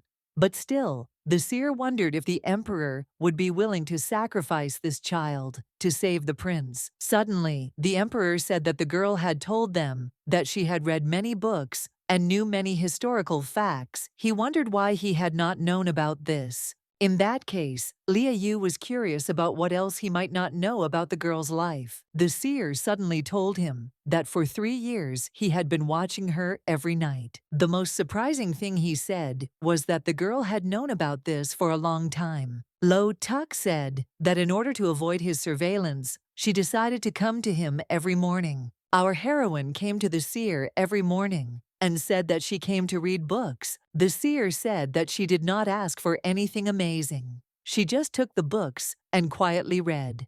In the end, she bragged about what she had read and asked to give others. At that moment, Lia Yu realized what the seer was talking about, and to his surprise, realized that the girl had read his entire collection of books. Lo Tuk, equally surprised, said that when she was 4 months old, she began to speak. The emperor was shocked that the seer knew this, but he knew nothing. The man confessed that one day 3 years ago, he couldn't stand it and secretly decided to visit her, and the girl already understood everything. That's when he realized that the princess could speak at 4 months. From then on, she began to ask to read and was eager to learn new things. As she grew older, she learned to run and could come to him herself to read.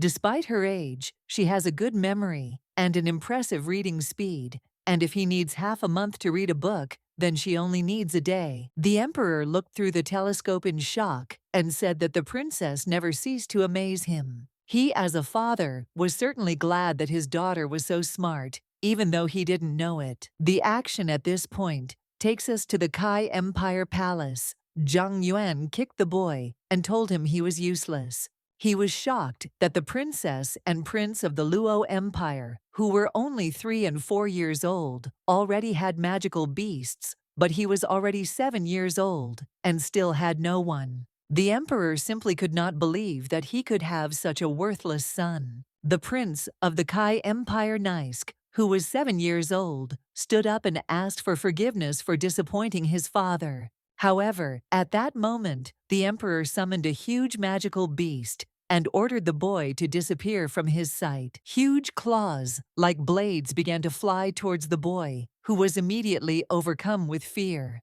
The boy bowed his head and told his father that he was listening to him and was already leaving. The guy turned around and headed towards the exit without further ado, but Zhang Yuan nervously clenched his fist. He began throwing and hitting everything around, perplexed by the fact that his son was so useless. Looking at the broken vase, the emperor thought about it. He thought about Lai Yu and decided that he had simply killed his adopted daughter in the beginning. But in turn, he killed his 3 beloved sons, and he has not yet paid him back. So now that his children are older, he is proud of it. The man hit the table again, thinking that he should just wait and watch his offspring die. The action at this point shifts to a boy who has just been nearly destroyed by his own father. At this point, his story began, in which he once again introduced himself as the Prince of the Kai Empire. The most amazing thing is that he was an ordinary student, but due to a car accident, he ended up in this magical world. When he was born, this body could not withstand the powerful magic, so after a difficult birth, the mother simply died. And the moment he woke up, he was very scared because there were corpses lying around. Then a man came in, and the boy thought that he would get rid of him. But when he saw him, the man's eyes became happy.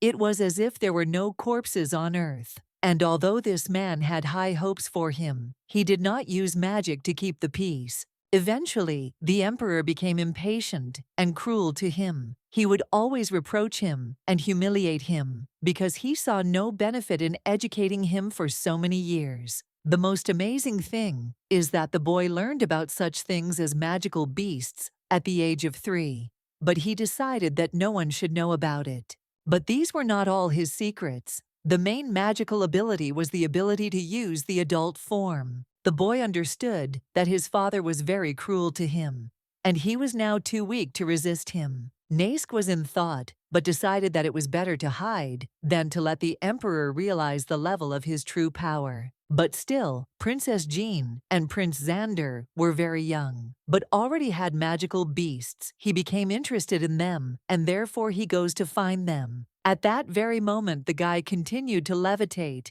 in an unknown direction, but he certainly knew the way. Soon the action moves to the Luo Empire. This empire is actually a third-week country controlled by other nations. Until 18 years ago, Liu Yu, who was only 17 years old, defeated all opponents and became the emperor. Within a few years, he turned the empire into a strong country compared to Kai.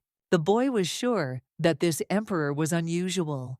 Just at that moment, the man woke up, realizing that the barrier was broken. Lai Yu stood up from his bed, and with a voice that carried for thousands of miles, said that if the stranger dared to break his barrier, then he should come to him and meet him. Nask wasn't particularly happy that he was discovered right now, so he was a little upset. In any case, the emperor turned to the guy and asked in surprise if he really wanted to die. Without thinking twice, Nask said that he did not want it. The man waved his hand and said that if he wanted to die, he would let him do it in comfort. In all these years, he was the first one who dared to break into his palace. And yet he really liked this guy, so he asked him to leave his bones in the palace. After these words, the emperor waved his hand. A huge dragon immediately headed towards Nask. The guy immediately felt a terrifying magic. The guy understood that if he fought him, he would not have a chance to win, so he urgently needed to run. A moment later, the sky cleared, and the emperor saw that the uninvited guest had escaped after all. And yet the man could not help but notice that this kid was very interesting, albeit impudent. At this time, Nisk returned home, and only after jumping into the window began to cough. He did not expect that the emperor would be so strong. The boy turned into his small form again and decided that his father was a stupid person for wanting to kill Emperor Liu. It even sounds stupid. By the way, the guy also realized that he had lost too much energy resisting him, so he would not be able to fly for the time being, but he needed to leave quickly. At the same time, in another part of the palace, our heroine could not fall asleep. She was furious that the prince's palace was so big, but there was not a single toilet in it.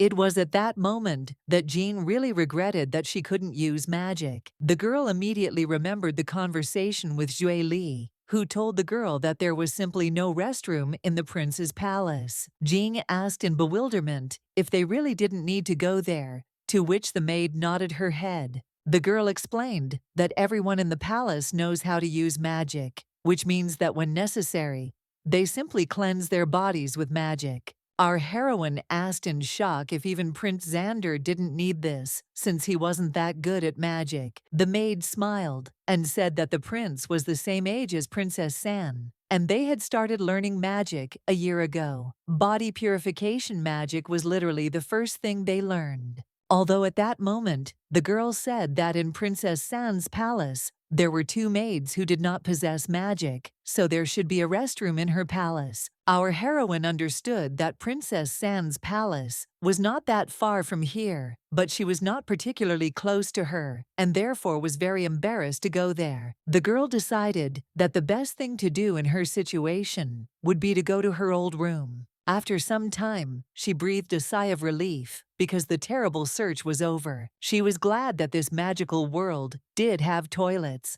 Otherwise, how could a 21st century person like her live here? Suddenly, some pebbles started falling on Jing's head. She didn't understand what this strange sound was in the middle of the night. At that very moment, the ceiling collapsed, and what's more, some guy was falling from there. It turned out that Prince Nisk was flying down, and he was no less surprised than the princess. The boy knew things were bad because he was falling right on top of her.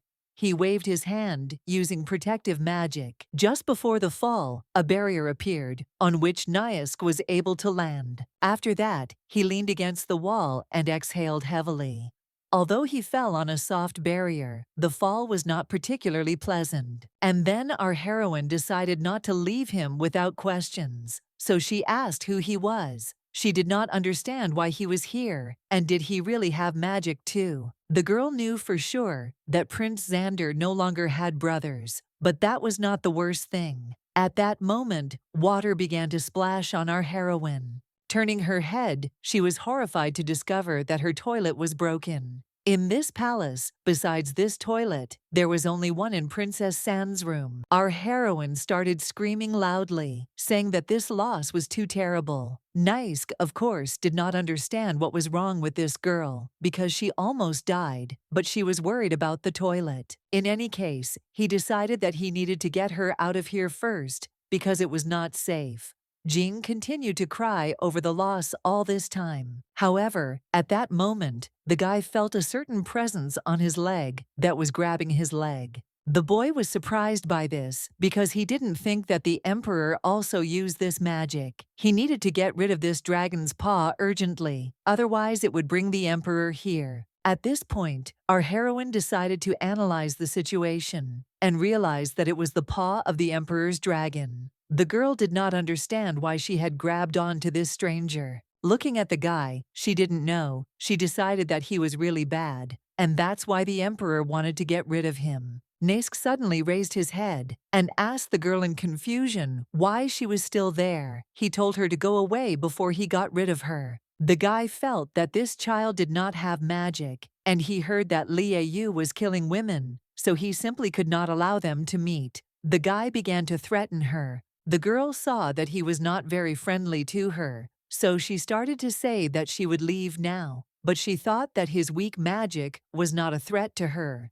and therefore she should try. Nask at that moment told her to disappear and remember that she should not tell anyone about what happened tonight, otherwise he would find her. Jean played the classic weak girl and started asking the boy not to be so mean because he scared her. Just at that moment, she seemed to accidentally fall to the ground. But at that moment she touched the Emperor's dragon's paw with her hand and absorbed the magic.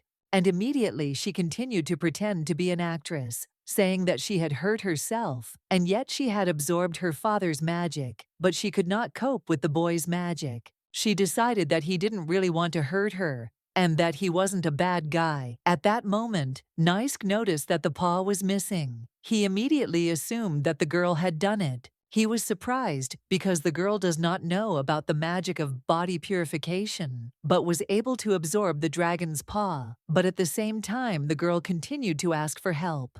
She looked miserable and said that she was in a lot of pain after such an unpleasant fall. At this point, Nask decided to help her. Suddenly a voice was heard looking for Princess Jean. In surprise, the girl did not understand where this sound came from. Of course, it was not surprising that the girl was being looked for by Shui Li, who asked the princess to answer. The girl couldn't understand where the princess had gone so late. She hoped that the girl was not in danger. Siduan, at this point, asked the maid to calm down, saying that they would look for her more thoroughly. The maid even blushed at this moment from Mr. Siduan's words. Our heroine, meanwhile, silently watched, not understanding what she was seeing. Her Zhui Li was caught by a handsome man. In any case, our heroine decided not to hide anymore, so she came out from around the corner and waved happily. Immediately, Zhui Li ran to the princess in tears, asking where she had been, because when she woke up, she did not see her and was very scared. Jean said that she suddenly wanted to go to the toilet, and she saw that Sui Li was sleeping, so she decided not to wake her up. Wiping away her tears, the maid said that she shouldn't do that, so next time she asked to just warn her if she wanted to go somewhere. The girl smiled and said that she understood. Her Siduan watched the girls and could not help but smile. The palace was surrounded by protection, so they were not in any danger. That's why Siduan didn't understand why the maid was so worried about the princess, but the fact that they found her was good. Suddenly the boy felt that something was wrong. Seeing a shadow on the corner, the guard decided to shout and asked who was there, because at such a late night, everyone was asleep. Our heroine was shocked that the stranger was discovered, and this is very bad.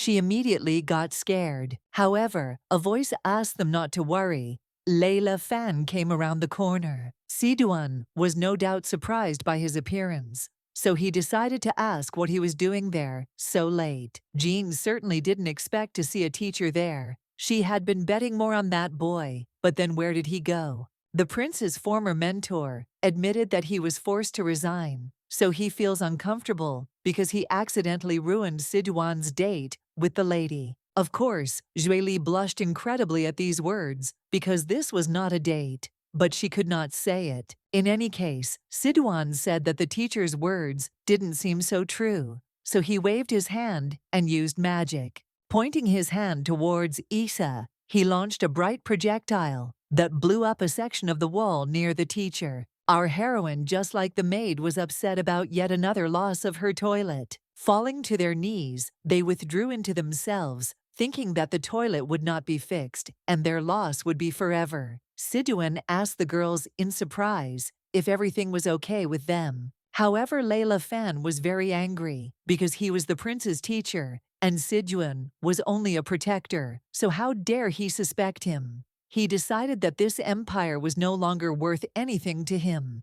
Just at that moment, the emperor appeared bewildered and asking what was going on and why it was so noisy. Our heroine assumed that His Majesty came here because of that boy. Jean was worried. She didn't know where he was hiding now, but Siduan's attack was strong. I wonder if it hurt him or not. At this moment, the emperor noticed the princess's tears, which were actually caused by the loss of her toilet. Lai Yu took his daughter in his arms and asked her to tell him what had happened here. It was already very late, so he was curious about what she was doing here. and why she was crying. At this time, the seer was thinking that His Majesty had directly said that an unknown young man had entered the palace, so he had deliberately left a mark on his body, which had suddenly disappeared. He connected the dots and came to the conclusion that it all fit together, as if Princess Jean had appeared where the magic had disappeared. Perhaps she had absorbed the magic of the mark to save the boy. In any case, our heroine began to assure her father that nothing had happened here,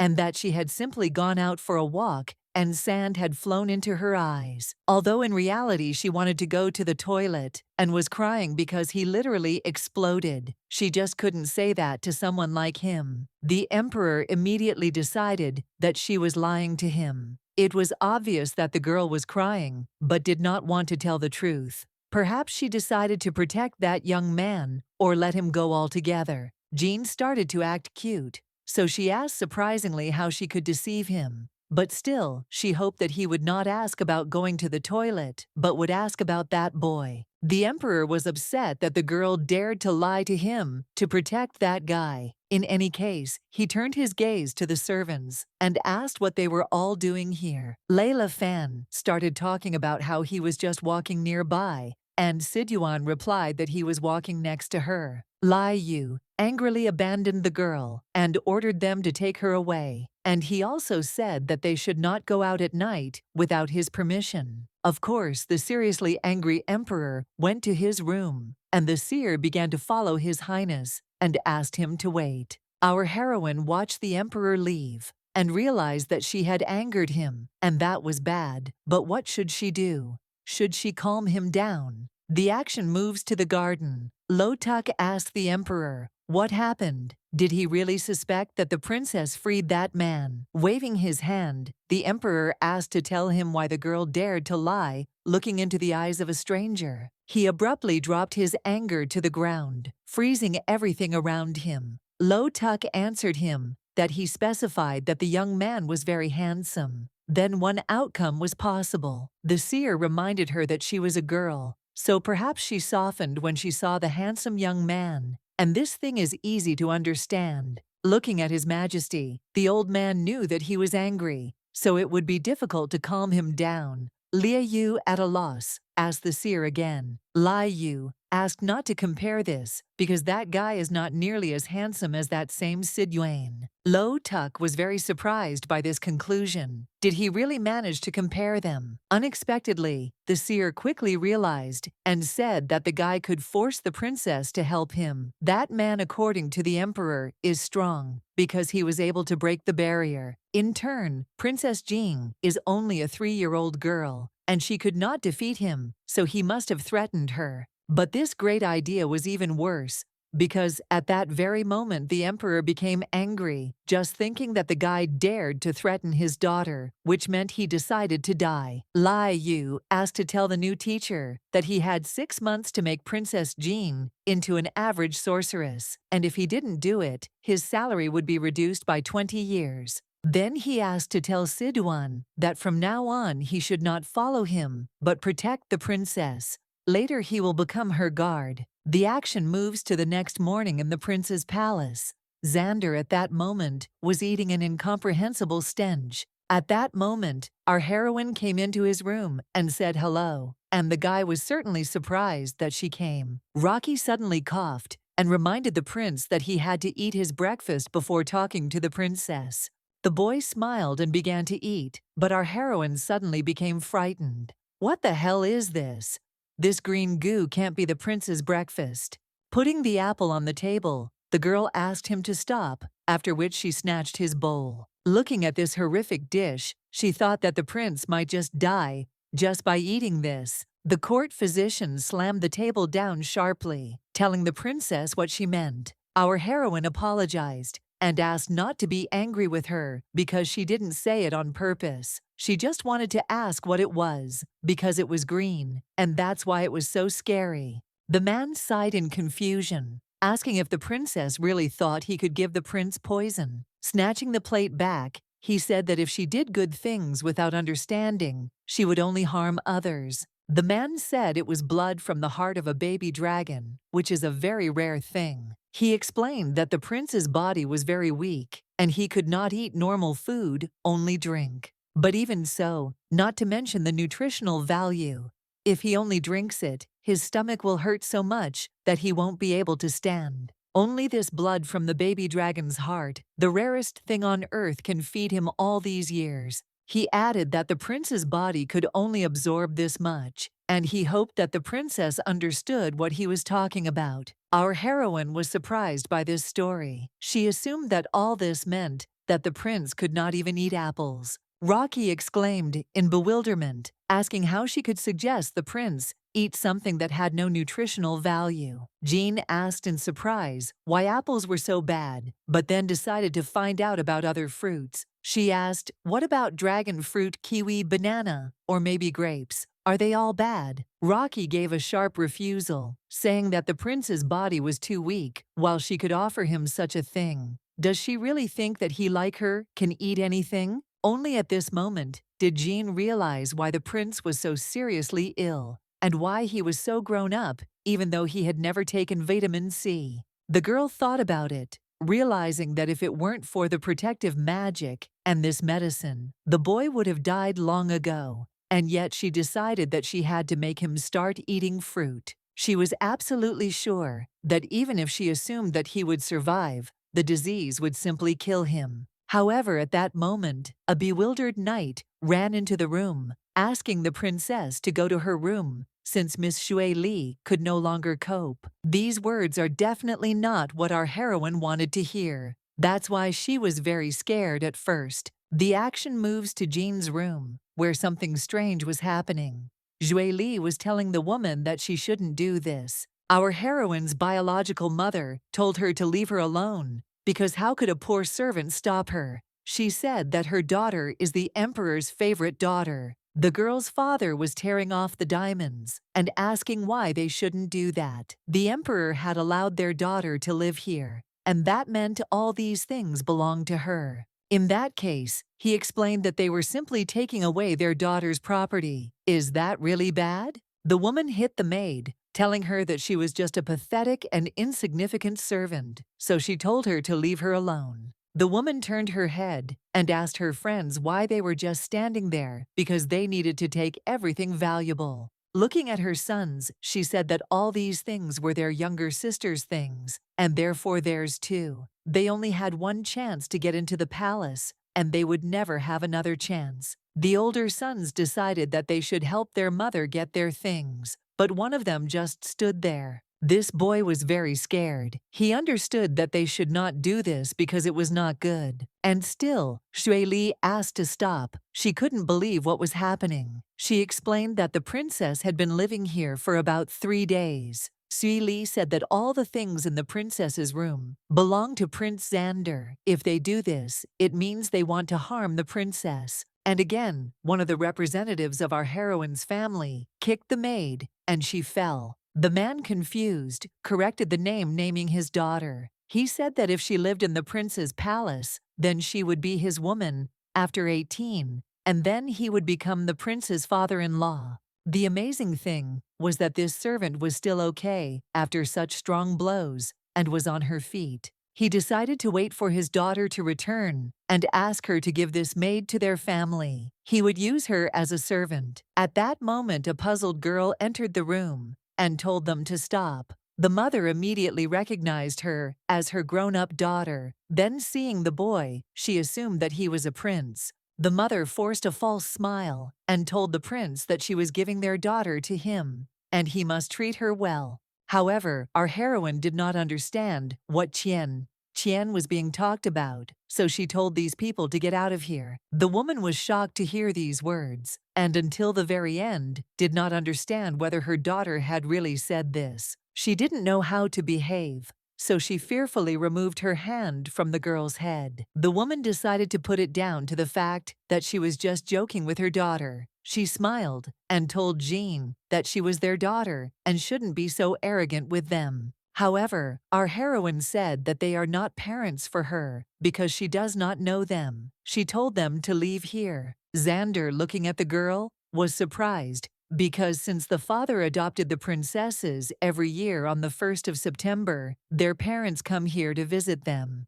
Jean's parents hadn't visited her for 3 years, and now they suddenly came. And yes, it was unexpected that it happened this way. Taking her hand, he decided that she was very upset. At this point, the prince intervened in their conversation and said that if Princess Jean was telling them that she didn't know them, then why didn't they leave? In bewilderment, the girl's father kicked the maid once again and decided that he had to express his opinion. The man told them not to talk nonsense, and moreover, he did not understand how their daughter could treat her parents like that. He didn't stop and kept shouting, saying that she dared to throw them out and say that she didn't know them. She had become too impudent, so she needed to be punished. Our heroine was shocked that they wanted to hit her. So at that moment there was an explosion of magic. Xander understood what this was leading to, so he asked the girl to be careful.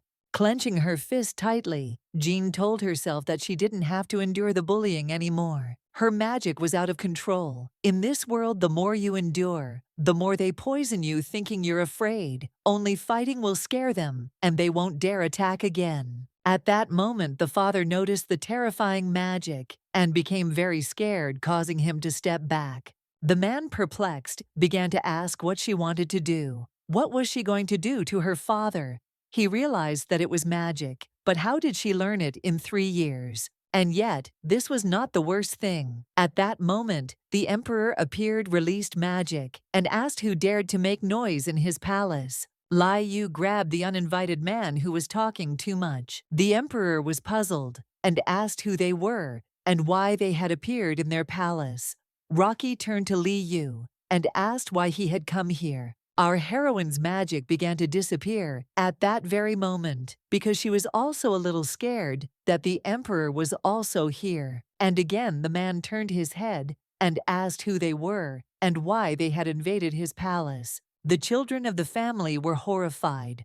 Holding the stolen things, they said that they had simply taken a few of their sister's things, but hoped that the emperor would not kill them. At this moment, due to nerves, one boy simply dropped the vase he was holding, and it shattered into pieces. Lai Yu soon approached his daughter and asked her why she was crying. He wanted her to tell him what was going on here. Our heroine's eyes were full of tears, and she couldn't even say anything. The emperor stroked her head and told her that everything was okay. It didn't matter what was happening. She just had to remember it. His daughter shouldn't cry because she was being bullied. Turning his head, he proudly said that she should just attack them back. She was so young but already had a powerful force. He didn't know if it was good or bad. She had not yet learned to control magic, but if he had come later, she would not have been able to hold it in. The emperor abruptly ordered the guards to seize the four and beat them. He also asked not to stop without his order.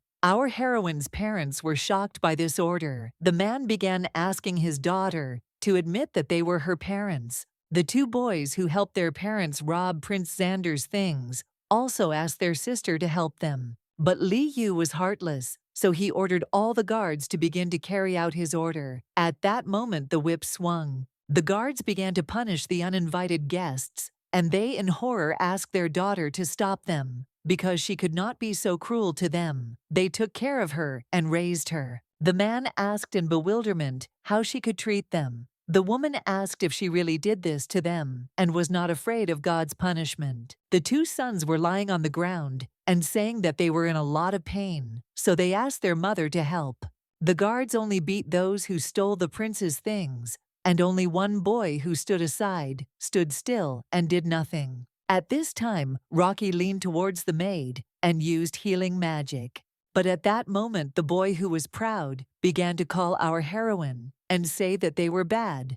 But still, he asked her to have mercy on them. Our heroine was surprised because this face in front of her is trying to be happy, and it is very similar to her at that time. To be honest, she felt very uncomfortable. She wanted to cry, but she controlled herself and tried to smile. She just wants him to agree to her request. The girl bent down and with tears in her eyes, asked the third brother to stand up because she agreed. She didn't feel anything for this family at all, but she felt sorry for him. At the time she came into this world and into their family, this woman was a nanny in another wealthy family. Although she spent milk on the sons of a wealthy family, she did not give her a drop. When she was very hungry, she simply gave her a small piece of dough. The woman told her daughter that she was not important enough to drink it. She just needed some dough so she wouldn't starve to death. The woman didn't understand why the child was crying. The woman's two other sons laughed, saying that the girl was very funny when she cried,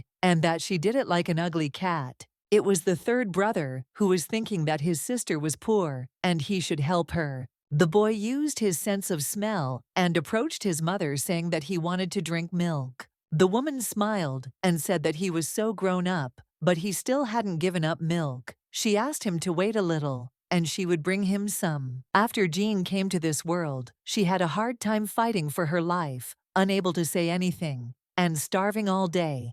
And then he came into her life. Sometimes she wanted to die, but for a little girl like her, death was something luxurious. But her salvation was her third brother, who came to her with a jar and asked if she wanted to eat. Our heroine would never be able to forget his smile that day. He offered to feed her because he couldn't leave her hungry, so he would try to bring milk. If he had not appeared to her, she would have simply died. So she would never be able to forget. Jean asked not to be afraid, and said that she would ask her father to pardon them. All this time, the guards continued to beat the pathetic and impudent people, and the emperor watched this. Nevertheless, our heroine approached him and asked him to pardon these people. Lai Yu was very surprised by his daughter's request, so he asked her if she was sure about this request. The girl said that she wished he would pardon these boys.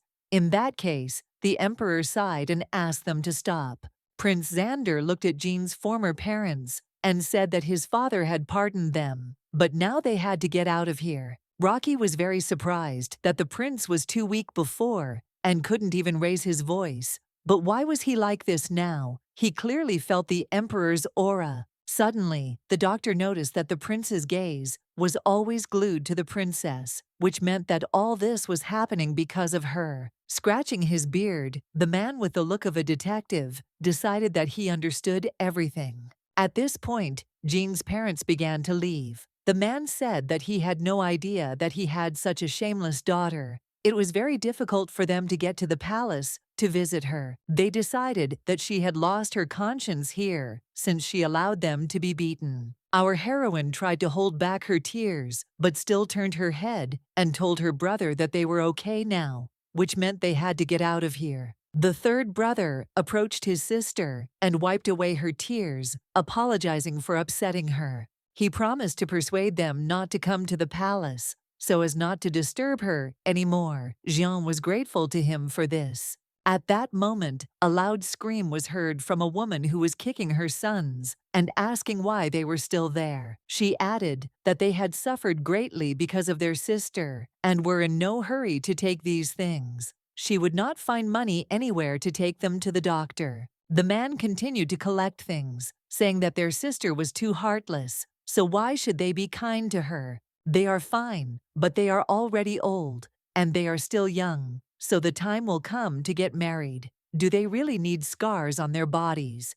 If not, then they need to move. Still, Julie was shocked by the impudence of these people, so she rushed to stop them. But at that moment, our heroine stopped her and asked her to just let them take the things. She will give all these things, but after that there will be no relationship between them. Our heroine knew for sure that after this she would never accept them as parents. The girl asked Xander how much all these things cost because she promised that she would pay for them later. The guy, perplexed, said that she did not have to pay. The action takes us back 100 meters underground to the palace of Princess May. She was just observing the surface. The girl was adopted after she was born, and no one visited her for 3 years. She got used to thinking of herself as pathetic during this time. However, when she saw Jean, she realized that she was much worse off than she was. The maid was worried about the princess, saying that she had been using magic for a long time.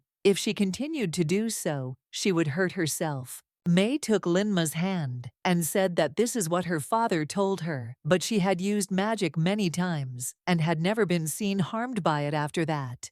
The girl said that if her eyes had not been covered by her father, she would have been able to see even more. She would have seen the future. But Linma still stood her ground, saying that if the emperor said not to use magic for too long, then she should obey him. May replied that the emperor placed her 100 meters underground. She has no one but herself, so why can't she look at the outside world? Today was the 1st of September, the day when the princesses' families come to visit them. She likes to look at them. But most of all, she admired Princess San, who was truly happy. Her parents treat her very well, although of course her father doesn't love her too much, but he doesn't treat her badly either. However, at that moment, Princess May noticed something surprising. She did not understand who she saw in front of her. She assumed that she saw Zheyu Chen. But how could that be possible if she was dead? The action moves to the garden. Someone who looked like the princess addressed the maid and said that according to her, she was the one who protected Princess Chen. The woman smiled and said that all these years she had been taking care of her at the request of Madame. The girl assumed that she had to be diligent, which made the princess so arrogant, but in the end, she died. The girl had seen many different servants, but she would not dare accept a servant like her who had killed her mistress. She asked the maids to deal with her and be careful. The girl screamed in horror, saying that she couldn't do it. She was just following Madame's orders. If Chen hadn't died, she wouldn't have had a chance. But still, one of the girl's maids carried out her order and told her to shut up, because what she should not say, she would never say. The princess watched all this and was shocked. Linma was no less scared. She asked what the princess saw. Was she really in danger? May took the maid by the hand and said that she had seen a very frightening thing. The action is postponed to a week later. Our heroes were sitting in class and doing their homework, and what's more, they were even doing well because the water started to rise a little. The commander-in-chief turned to the prince and princess and asked them to rest. Looking at the prince, he asked them to think about their health because there was no need to exhaust themselves. Xander smiled and said that there was no need for that because every day he drinks the medicine prepared by Jean, and he is already much better. He supported himself and said that he had to be strong because if he was weak in the future, he would not be able to protect others. Looking at Jean, the boy understood that he had to be stronger than the emperor, so that later no one would dare to bully her, and him, he would use the most violent punishment. Xander said that he would not rest, so he had to become strong. Jean completely agreed with this, and she also wanted to be stronger. The commander-in-chief was shocked. He didn't know what to do with these children and what was happening to them. They suddenly became interested in magic and said that they wanted to be stronger. He was even a little scared looking at them, and it was even difficult to serve them. Princess San was surprised. She asked her sister what they had recently encountered that made them decide to practice magic so diligently. The surprising thing was that May herself didn't know what had happened, so she said it outright. She assumed that they had encountered something interesting, so they decided to become stronger. By the way, she was surprised that Princess Jean's baby panda died, but fortunately everything is fine. It turns out that as long as the owners are alive, the magical beasts will be around too. This panda was very cute, and she wanted her own magical beast too. At that moment, Princess May stood up abruptly. San asked in surprise where she was going, and May told her that she was going to practice magic. It was certainly surprising that all the children decided to be interested in magic. In any case, Princess May said that she wanted to practice with them too. She waved her hand and used motion magic, causing the water to simply rise up to the ceiling.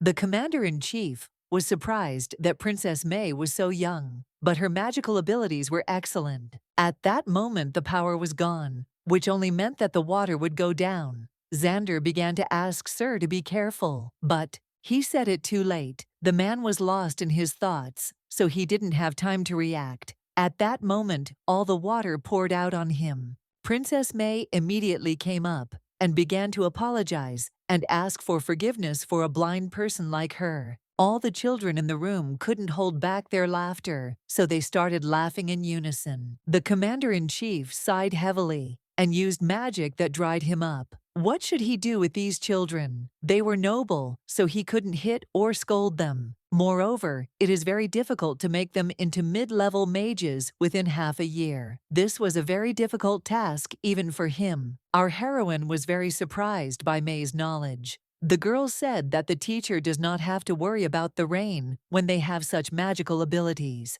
Princess May thought about it and a little naively asked the teacher if he was angry with her. The man scratched his head, sighed heavily, and then said that everything was fine. In this case, the girl said that she would like to have her own magical beast, like Princess John. She asked to teach her this. The commander-in-chief was surprised that she wanted to know how to master a magical animal, and that was good. Prince Xander had mastered this magic in a year and already had a magical animal. Although Princess San doesn't have it yet, she knows how to create it, and Princess Jean already had it before she started learning magic. He forgot that now only May doesn't know about them. The man looked at Princess Jean and asked her to tell him how she had bred her magical animal. Our heroine was certainly confused. She thought that magical animals are born. She said that the first time she gave birth to him, it was painful. But then he was eaten by the bad teacher's snake. Jean thought he had disappeared, but suddenly she created him again. The second time it didn't hurt as much as the first.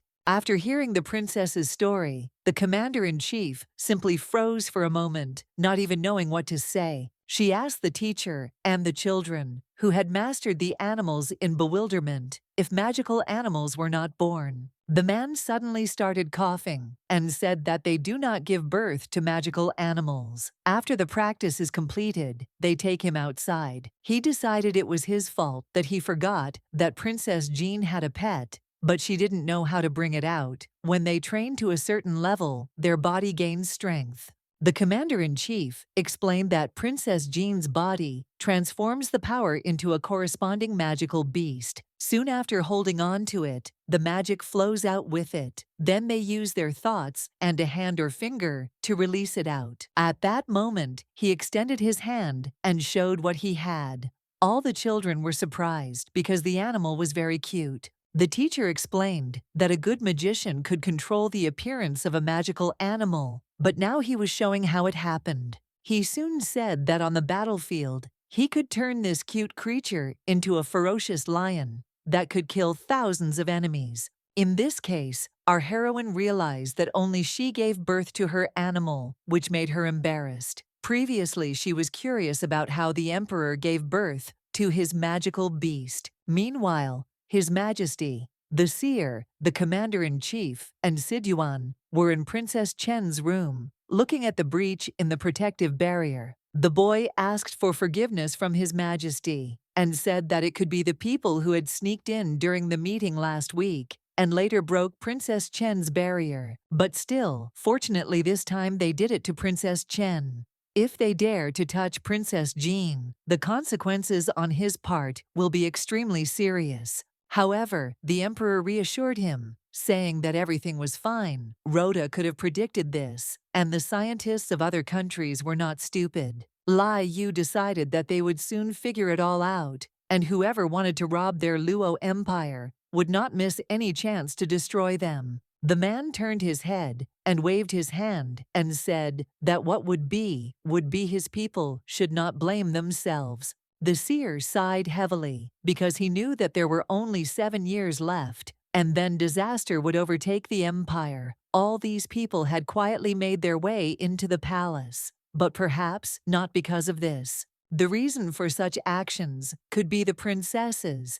Although they could not predict the specific incident, but they are able to know that the princesses have a specific relationship. The bad people might have guessed everything, but if they let the rest of the countries know that Princess Jean is absorbing magic, then, realizing how much His Majesty loved the girl, Lo Tuk was afraid that this tragedy might happen again. At this moment, the emperor turned his head to John and asked him to organize training because he wants the children to have basic defensive abilities before danger comes. The emperor then added that the teacher should not be soft with them just because they were princes and princesses. He was a warrior and should know that only through intensive training could they stand up for themselves. A flower under a glass dome, despite its beauty, will not survive without protection. Lai Yu was trying to convey that when he dies, he wants these children to be able to survive by relying on themselves first. The commander-in-chief bowed and said that he understood everything and would try his best to train them. Lo Tuk, at that moment, noticed the strange face of His Majesty and immediately assumed that he missed his younger self. He could understand this because in the year his father died, other countries came to kill the royal family of the Luo Empire, and he still couldn't forget the desperate look of the emperor. At this point, the action takes us to a street where it was raining heavily. Our heroine was thanking Princess San. The girl, in turn, smiled and said that there was no need for this because it was hard for both of them, and it was also raining, and they had to run to her palace. The girl continued to show sincere intentions and said that she was inviting them to stay the night. Jean smiled back at her and said that everything was fine. They had to go back because it was too late, and she had come here to use the toilet, which was obviously annoying. Our heroine understood that she couldn't stay here, so they turned back. Princess San was surprised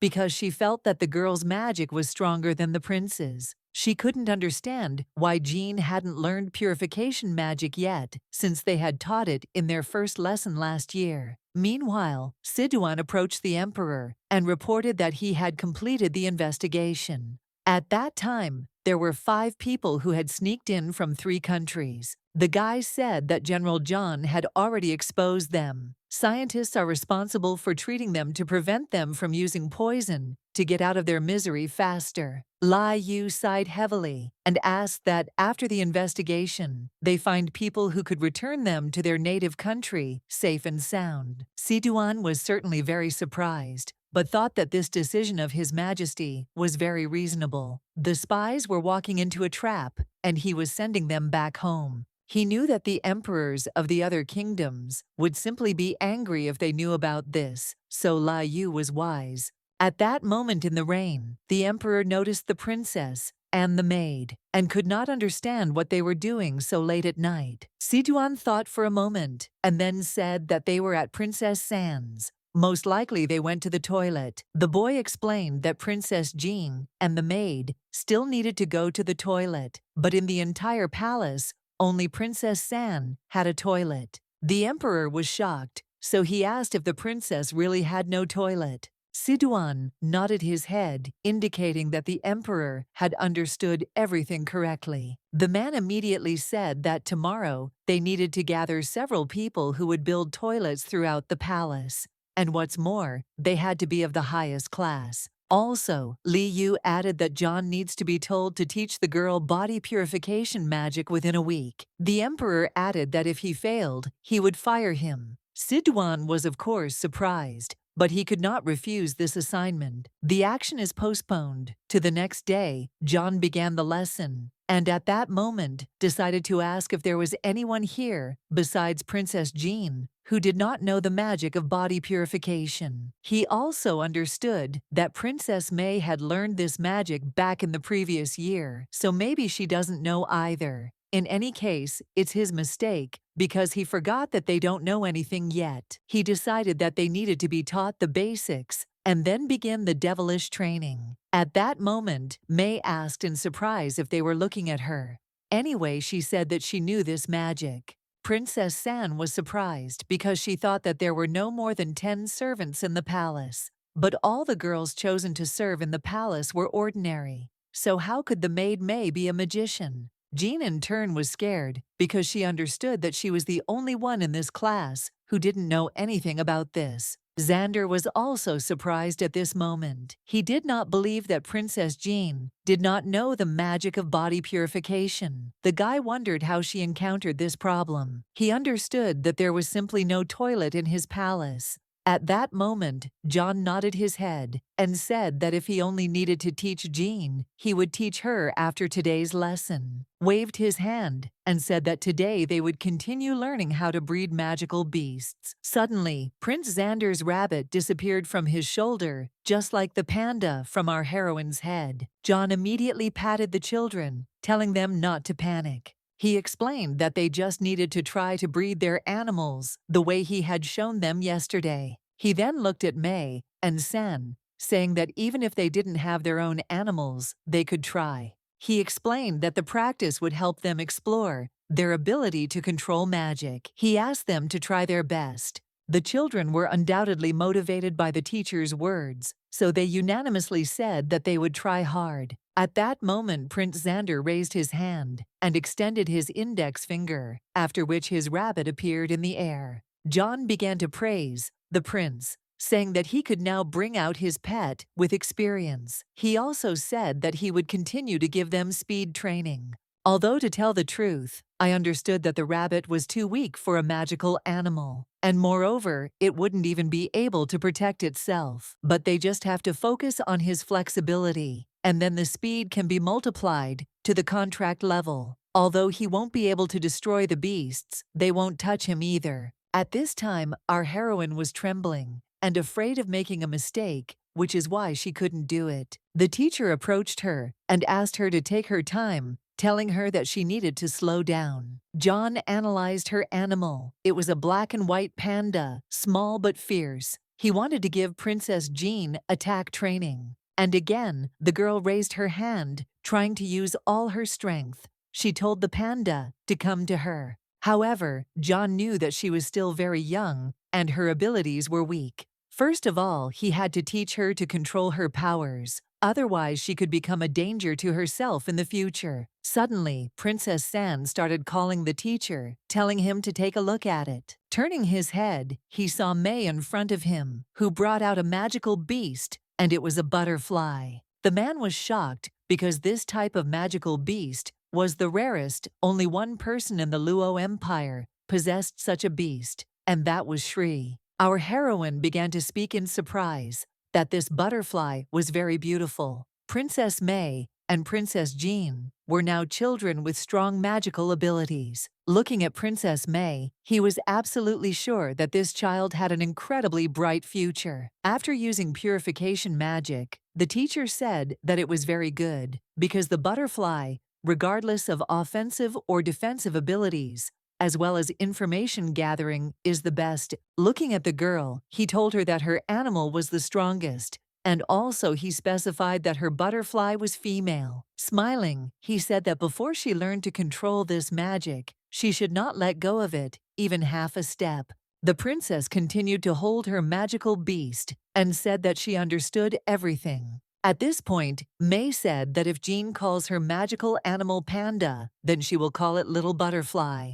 John stood to the side, at that moment, embarrassed because he understood that the children were just doing whatever they wanted. Soon he approached Princess San and said that she had been practicing release magic for a long time. Did she have any sensations? The girl raised her head in embarrassment and said that she had never felt anything strange before. Teacher John smiled at her and told her that everything was fine and that she didn't need to hurry, although he also understood that the magical abilities of these children were very strange. He smiled, realizing that fortunately for him, Princess San was still a normal child, and the magic in her body was small, although it already existed. The teacher knew that if the girl trained hard, she would definitely release her magical animal. At that moment, our heroine fell to the ground and began screaming, asking the teacher to come over because apparently her panda was about to leave. John, confused, started running to her,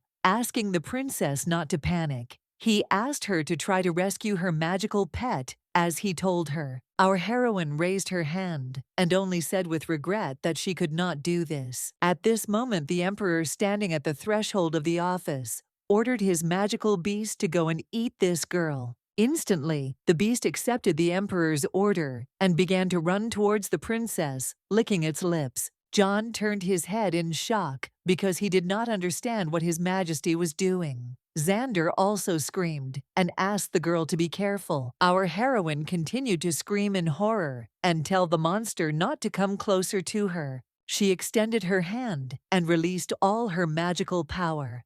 At that very moment, our heroine's panda was born. The panda appeared with the desire to destroy everyone who threatened the princess, so he began to rush towards the enemy. A moment later, he hit the impudent dragon in the face with all his might, and it went flying. John continued to watch everything, and suddenly he realized that this panda was much more aggressive than he thought. Even though he was a small dragon, it was still a dragon. The trembling magical animal came closer to its master and began to shake, because this was not the reception he expected. At this moment, Liu Yu came closer to her and asked if she understood what just happened. Our heroine looked at him in surprise. She realized that he had ordered the dragon to eat her to help release the magical beast. The girl smiled and said that she understood everything.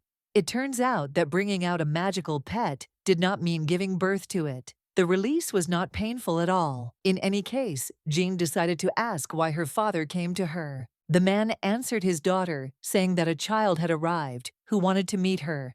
Our heroine asked in bewilderment what kind of child it was, but there was no answer. The man simply turned around and started to leave. Jean ran after him, continuing to ask the same type of questions. At this moment, Xander also became tense, so he ran after them, asking them to wait for him. In turn, John thought that the emperor was very annoyed getting blood for his son. Otherwise, he would not have taken him here. But then who is this child who wants to meet Jean?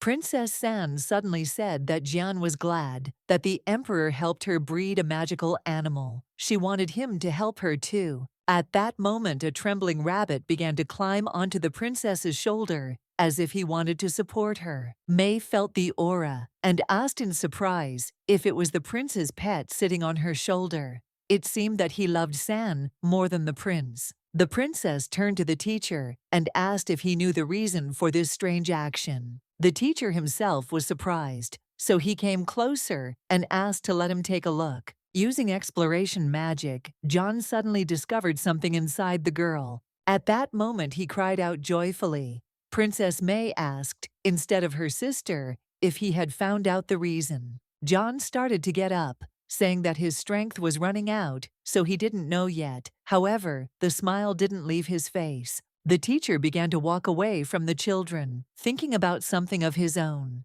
And Princess May assured her sister that he knew something. The action takes us to the corridor. There stood the third brother, who had finally waited for his sister, and behind him sat Shui Li, crying for some unknown reason. Our heroine was shocked, so she immediately asked what happened, because the emperor said that someone was looking for her. Could it really be him? The guy explained his visit by saying that he came to her because he simply didn't know what to do. The girl asked him not to worry, saying that he just needed to be told what was wrong. The third brother replied that something terrible had happened since their last visit. It turns out that their parents were always angry and broke everything. They destroyed almost the entire house. What's more terrible is that they came to the house of that maid Zhui Li and beat her parents and then took away their house altogether. Our heroine was incredibly angry at her biological parents and could not believe that they did such a thing. Jean approached the maid and began to apologize to her, saying that it was all her fault. Sui Li, in turn, tried to hold back her tears and beg her parents for help. Jean didn't know what to do. Did she really have to go beg the emperor? But the last time she asked him for help, he simply refused. The problem was that he refused to help Sui Li, her maid, and now it was about her parents, and he would most likely get angry. Would she always have to beg him? Jean asked herself why she was so weak that she couldn't even protect the people around her. Sui Li continued to cry and begged the princess to do something, otherwise she simply wouldn't be able to work here and would go to them. Our heroine was determined and angry. She said that she would ask her father for permission to leave the palace and go there. In turn, Prince Xander intervened and said that this was definitely not a good idea. The girl, perplexed, began to ask what was wrong, because these were her parents, and she would be able to cope with them. The prince explained that he did not mean that at all. As far as he knew, it was very difficult for ordinary people to use magic, but she should have noticed that princesses like her were also ordinary people, but they could use magic easily. Our heroine at that moment realized that although he was from another world, she was an ordinary person. And what's more, these adopted princesses were also magicians. It was very strange. The prince explained that magical abilities are natural, but not all of them have enough power to use them. Magic was easiest for aristocrats since they inherited it through blood. This was explained by the fact that from birth they had a seed with magical abilities. Therefore, the more noble a person is, the more seeds are in his blood. Magical abilities, by the way, are not difficult to convey. But when she came to the palace, the prince's father placed these seeds in their bodies, so it is not difficult for them to use magic. Our heroine understood what the prince was talking about, but she could not understand how this was connected with her departure. The boy explained this to her too, saying that she needed to undergo a ceremony. Until she became a mid-level mage, she couldn't leave the palace or she would die. Princess Jean was horrified to hear these words, because this was definitely not what she wanted to hear. The girl began to cry and ask what she should do, because if she couldn't leave the palace, then how could she help Sui Li? At that moment, the princesses, who were also our heroine's sisters, came up to her and asked her not to worry because she had them. May explained that she was only given 3 hours on the surface of the earth, but her maid could leave the palace, and she could help Sui Li beat those. Suddenly, the girl became silent, realizing that they were talking about Jean's parents. Then she said that she could help Sui Li's parents not get hurt. Then Princess San took our heroine by the hand and said that, although she could not help much, she could let her parents into her home. Her father was a fisherman and knew about medicine. She explained that if Sui Li's parents were injured, her father would be able to cure them. Our heroine was incredibly touched, and she didn't even know why she hadn't thought of it before. After all, her life was different from the past 3 years. She was no longer alone. Jean had wonderful friends who thought of ways to help her. Now she didn't have to endure everything alone, so she was very glad that she had them. The action moves to the Emperor's office. Siduan has just arrived to report the results of the investigation. The guy said that this child was not lying, and the princess's parents really took away Wei Li's house, and judging by the news, her parents were severely beaten. The seer was shocked by this news, and did not understand how these people could be so cruel. Princess Jing is so sweet, but why does she have such disgusting parents? The most surprising thing was that the emperor did not attach any importance to this, and only said that he knew. Lo Tuk asked in bewilderment if he wouldn't help the princess in this matter. Sui Li was very important to the princess after all. The sage guessed from the look of Lie Yu, who had been staring at the document for over 10 minutes, that he was waiting for Princess Jean's plea. He saw how the pen began to ruin the paper from the emperor's anger, and this meant that he was indeed expecting a girl. Lo Tuk no longer knew when the day would come when he would finally be able to get rid of this habit. In any case, now he resembled a living person, and it didn't matter whether he was happy or sad, his behavior was understandable. After Queen Snowy died, he was gloomy for many years.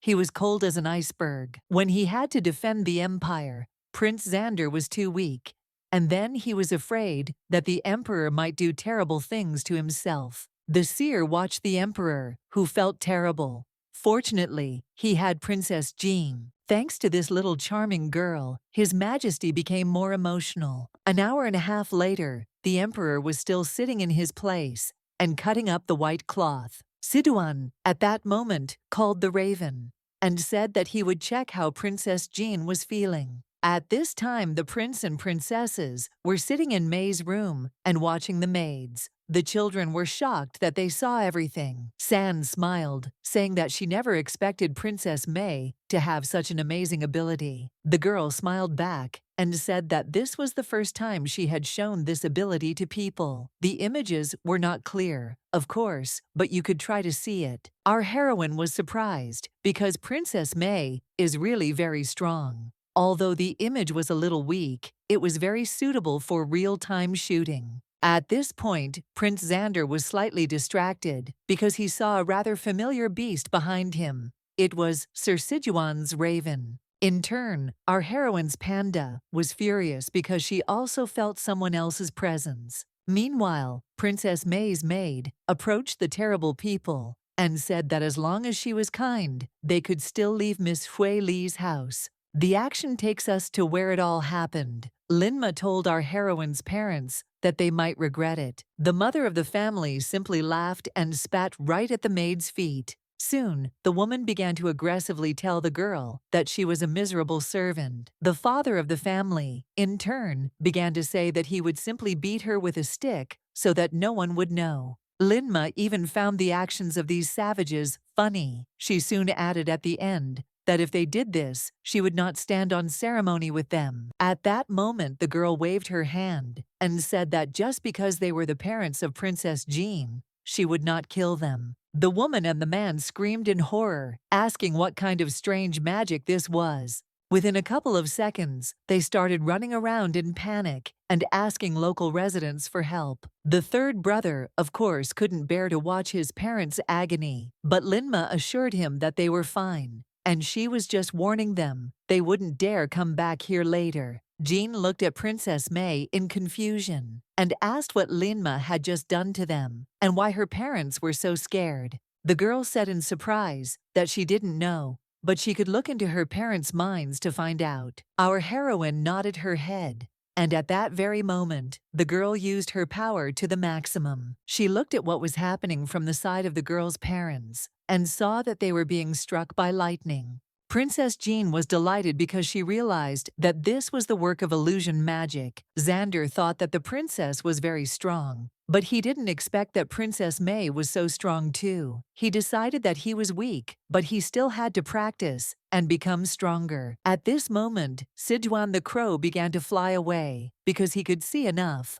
At this time, San watched Miss Linma with admiration. Soon, the Emperor's guard's raven returned, and the boy reported to His Majesty that everything was bad. The guy explained that Princess May's seal is very weak because she shares what she sees with the princesses. And the prince, Lai Yu, became very tense because he, like no one else, understood that things were really bad. And again, the action returns to our guys. San suddenly joked that May herself did not know that Miss Linma was so strong. The princess laughed and said that she only found out about it today because she thought that the girl was just a servant who knew a little about magic, but she turned out to be so powerful. Jean looked at her sister in surprise and said that it was quite strange because why was such a powerful magician an ordinary servant? May didn't know the answer to this question either.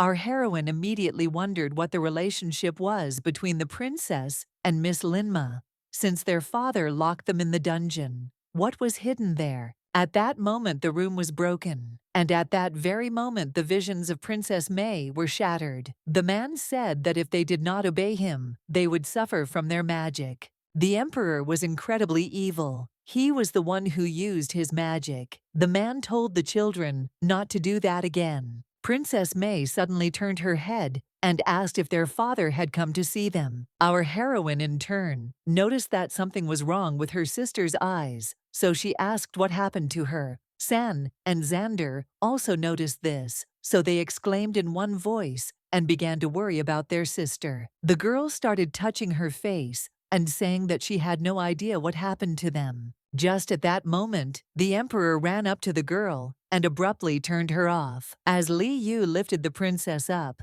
he guessed that children had a lot of free time these days. In that case, he told the children to go to the stadium and run 20 laps without stopping. And looking at Jean, he told her to run 30 laps. Our heroine, as soon as she heard these words, was simply shocked. What kind of discrimination against little girls is this? Before leaving, the emperor ordered Siduan to stay here and supervise the children so that they carried out his order. San sighed heavily and asked if they could survive at all. Our heroine continued asking why she needed to run 30 laps, and Xander was also worried about Jean. The action moves to the chambers, where the emperor has just brought his daughter May and removed the bandage. John was horrified because the princess was seriously injured because of this prank. Lai Yu seemed to be speaking with regret about the fact that the girl simply did not understand how strong she was and that she was creating problems for herself.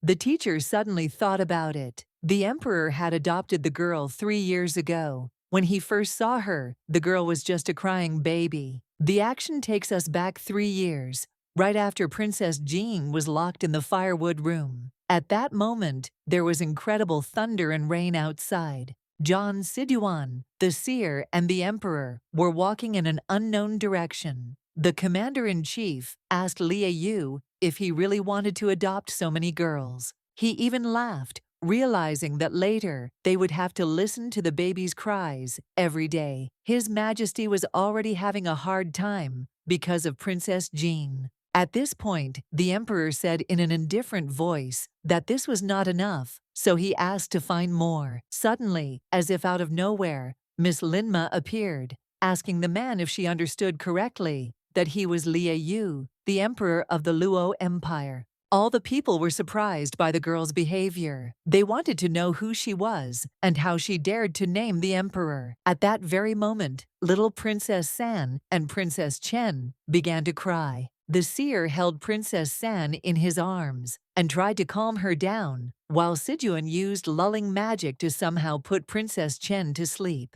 At this moment, the emperor decided to ask the girl who she was and why she was looking for him. The girl fell to her knees and began to say that if he still remembered Queen Snowy, then he should follow her. She begged him to help her family. All the servants of the emperor were surprised because they did not think that there were people who dared to mention her to His Majesty. Moreover, the Prong family is a famous magic family. At this moment, the emperor turned to his men and asked them to take the princesses to the palace. Then he looked at John and said that he would go with him. Linma used her spell at this point and said that she would use magic to move. A moment later, the curtain before our heroes' eyes disappeared, and they found themselves in another place. There were people everywhere with dull looks, just standing and looking at nothing. Walking past all these people, John just couldn't help but ask Miss Linma what happened to these people. The girl asked to ignore them because they simply fell under the spell of low-ranking magic. The general was puzzled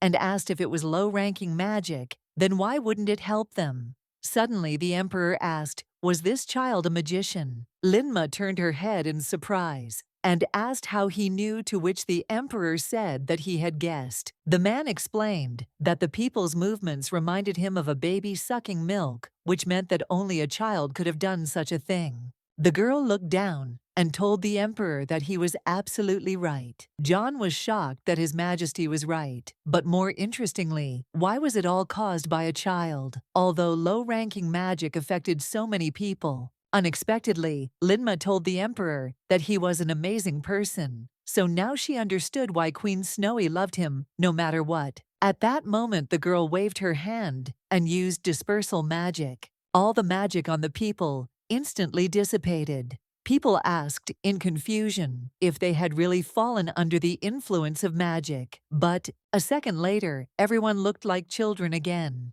and it was certainly not a pleasant sight. John was just in shock. He was probably the only one who didn't understand anything here, so he asked what it all meant. She just dispelled the magic. Soon, the girl led them further, and the emperor suggested that she needed her help because she did not want to harm the child. Approaching the door, Linma said that this child was unusual, so she asked for help for the sake of Queen Snowy. Miss Linma opened her door and asked the guest to follow her inside the house. At that moment, a woman was lying on the bed, laughing non-stop. The girl came up and asked her mother if she was okay. Finally, she said that the child who was doing all this magic was her little sister, but in practice, instead of calling her a child, they had to call her something else. The girl explained that they should call her a fetus, since she had not yet been born. John was lost in space with every word this girl said. What does a fetus mean? Is a child who creates magic really a fetus that hasn't yet emerged? The emperor thought about it and became interested. At that moment, he is not born yet, but to possess such strong magic, you can only have a strong gift. The action is transferred to the past. The girl addressed the frozen face and asked him to help her with one thing. The girl said that if she died when her family had problems, she would want him to help them. The emperor at this point used a magic check and said that he could help them, but only once. Lenma was undoubtedly very grateful to His Majesty, so she asked what she needed to do. Lai Yu responded by saying that there was no need to thank him since he was helping her because of Shui Er, not because of her. Soon he told her that she had to leave so that she could let him and John stay here. After that, she was not to enter without his consent, lest she overhear. John began to shake his head in panic and asked the emperor why they were the only ones here dealing with a pregnant woman. Lai Yu replied that he would use magic to induce her to give birth to the child, while simultaneously controlling the baby in her belly with magic. And John would have to deliver the baby. The general certainly didn't expect such an adventure, so he asked what His Majesty was talking about. Was a man like him really supposed to deliver her baby? The emperor was surprised by these questions, so he said it was all true, as if nothing had happened. John asked why he couldn't entrust this to Miss Lin Ma. The man replied that this was a special child, and if someone from the family gave birth, it would be dangerous for them, so they should help. He could not contact women for a long time. In that case, the emperor clarified that only John could take this step. Just at that moment, the emperor lifted the body of the unconscious mother of the family and waited for John to act. In turn, the general felt incredibly hard because the emperor had gone too far. He had never spoken so much in a day before, and he had not yet married and was now going to deliver a baby. At this point, John decided to ask where this purple light was coming from, to which Lia Yu said that the purple magic was coming from the child, and it seemed to be trying to interfere with him. The emperor turned sharply to his assistant and ordered him to get ready. A moment later, he began to move it towards the woman, saying that it was time to deliver the baby. John was still not in the mood, so he asked her to wait. The man, perplexed, began to blush and say that he did not know how to take them, and said that he had never even touched a woman. Linma, of course, was watching everything that was happening, and thought that she should definitely go in and check what was going on there. But she immediately talked herself out of it because she was told not to go in. And yet, she just kept believing in the queen and also in the emperor. She felt that he would cope with this. Within a few moments, the crying of a child could be heard from the house. Soon the voice of the emperor was heard telling the girl that she could enter inside. Linma went inside and was shocked to find that she had already been born. The girl clarified that she was only 7 months old. The emperor told her that this girl had special magic and was afraid that she would not live long. He could take her with him to the palace, adopt her, and raise her. That was the end of John's memories. Finally, we returned to reality. Linma burst into the room and asked what happened to Mei because she had only been gone for a second. The emperor picked up the girl and said that she was fine, then picked her up in his arms and told Linma that recently she had been allowing her to do magic without his knowledge. Throwing Mei into his sister's arms, the man said that she should not secretly teach the girl her family's magic. Of course, he clarified, saying that she shouldn't do it unless she wanted her sister to explode and die. The girl suddenly fell to the ground and began to say that she would never teach her family magic again. The emperor began to leave the room and said that even though Linma could not teach her the family magic, he would find people who would teach her. The girl looked at John and said that everything was fine because she just wanted her sister to grow up safe and not necessarily study magic. The general felt that Miss Linma was not having an easy time. They had to live in the depths and under the emperor's safe seal, and only in this way could May grow, otherwise she might die. The action moves back 3 years, when the emperor took May with him. Linma asked him to take her with her because she and her mother were not sure. The girl asked to be allowed to be an ordinary servant and look after her sister, and she did not need anything else. For Princess May, Miss Linma left her position as a fairy to come here and become a pitiful servant who couldn't even tell the princesses the truth. What a pity. The action moves to the palace of the Luo Empire, where our heroes have just run 10 laps. Xander turned to Princess Jean in bewilderment and asked her to be slower because he couldn't keep up. San completely agreed with the prince because she could no longer run because she was tired to death. At that very moment, the magic of restoration descended upon them, and soon a voice asked the prince and princess not to be afraid. It turned out that the seer decided to help them. The man said that with his protective magic, they would not be harmed, and they would not have to accept their defeat. By the way, the man couldn't help but notice that Prince Xander looked stronger. Apparently, the princess's methods worked. Siduan was also watching the children and asking them not to give up.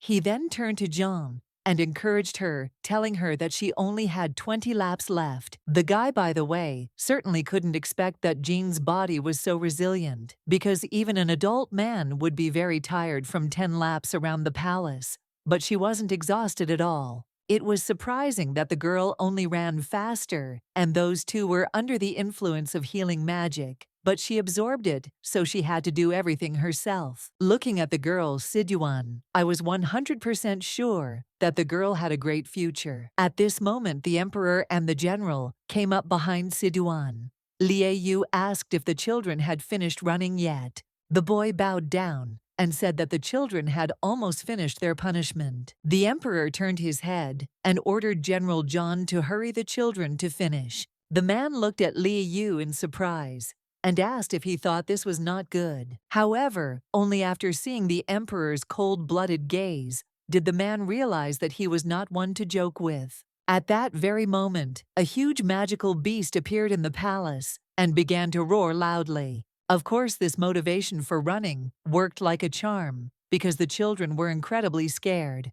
With such a wonderful acceleration method, even Princess San accelerated, not to mention Jean, who switched to her last speed. At this rate, 2 hours later, the children were sitting on the ground, incredibly out of breath. But luckily, Lo Tuk was watching and helping them with his healing magic. Prince Xander exhaled heavily and told his father that they were finished, and San even said that they ran much faster this time. The emperor told them that it was not so bad, and from now on they would run 20 laps every morning. Having almost died during this run, the children could not believe that this would be waiting for them every morning. At that moment, the emperor turned toward Jean and said that she should hurry because everyone had already finished, and for some reason she was hesitating. Our heroine, perplexed, began to say that she had to run not 20, but 30 laps. Using his magic, the man said that she was stronger than them, so she should speed up in the remaining 10 laps. He also advised the princess to hurry, otherwise he would make even Sui Li run. Our heroine at that very moment became energized and said that she was ready to run further. Continuing to run from 2 monsters, the girl supported herself and said that she had no right to lose. Sui Li had taken care of her for too long. The seer, the general, and Siduan watched the princess and did not even know whether to admire him or pity the girl. In turn, the emperor was extremely proud of himself and the princess because she finally looked like a real princess of the Luo Empire. He told her that now she would run 40 laps every morning and would have breakfast only after. Zhang could do nothing but agree with these words. The emperor himself knew that it was not exactly fair, but persistent training would ensure her future. But these 3 surprised faces were still in shock and thought only that His Majesty was too cruel. Even Princess San felt a little desperate, thinking that her 20 laps, which she barely managed, seemed simply pathetic. Xander, in turn, could not even find the words to describe his feelings for the girl. Soon the action moves to the room of our heroine, who ran and slept, and the seer helped Sui Li. Suddenly he said that the emperor made the child run for 7 hours. Lai Yu, in turn, only said that 30 laps in such a time is a disgusting result. That is no good. The seer began to cough because he was at a loss. He wanted to say something but remained silent. Even an adult would not have lasted so long without rest, and the princess was only 3 years old. And yet, Lo Tuk said that the girl is very strong because she ran the first 10 laps in 4 hours, and another 10 in 2 hours, and the last 10 in an hour. The seer said that as a child he was a very good runner, but still he could not compare to her. Approaching the girl, the emperor said that this was all her strength. He began to stroke her. He would like to know what this girl is capable of, if she can already do so much. The action moves to the Kai Empire. A boy with pink hair ran to his 17th brother and asked him for help.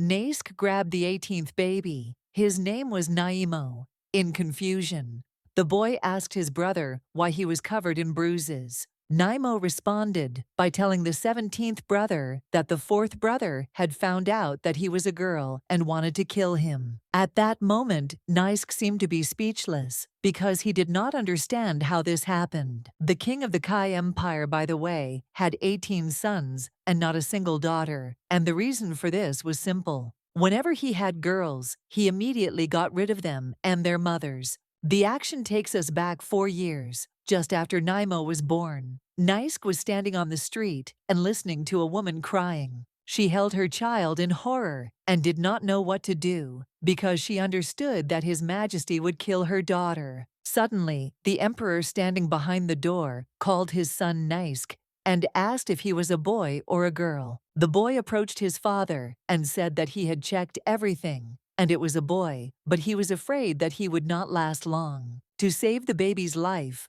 the boy had to deceive the emperor. Zhang Yuan was not particularly happy about his sick son, but decided to keep him. Shortly after his verdict, the man walked out the door, and Naisk asked the woman not to worry. Looking at the little girl the woman was holding, he said that they were under his protection. And so, the action returns to reality. Brother 4 was just following Naimo's tracks and asking where Brother 18 had gone. Then the guy laughed and said that he was wrong. He wanted to say where Sister 18 had gone. The 4th prince was named Naiyu. The boy laughed and told his sister to go to him. Otherwise, the king would find out about everything. The guy promised that she, her mother, and her entire family would end up in prison, which made Naimo incredibly scared. The girl clung to her 17th brother and with tears in her eyes began to ask him what she should do because she did not want to die. Naisk held her close and told her that she didn't need to be afraid of anything because she was safe with him. At that moment, Nayu came out from around the corner, happily saying that he had finally found his sister. Smiling, he came closer and asked the 18th not to be afraid of him and just come closer. He told her that as long as she and her mother entertained him, no one would know their little secret. Naimo trembled with fear and asked him not to tell anyone. At that very moment he came up to her, grabbed her hand, and said that she should come closer, otherwise he would simply destroy her.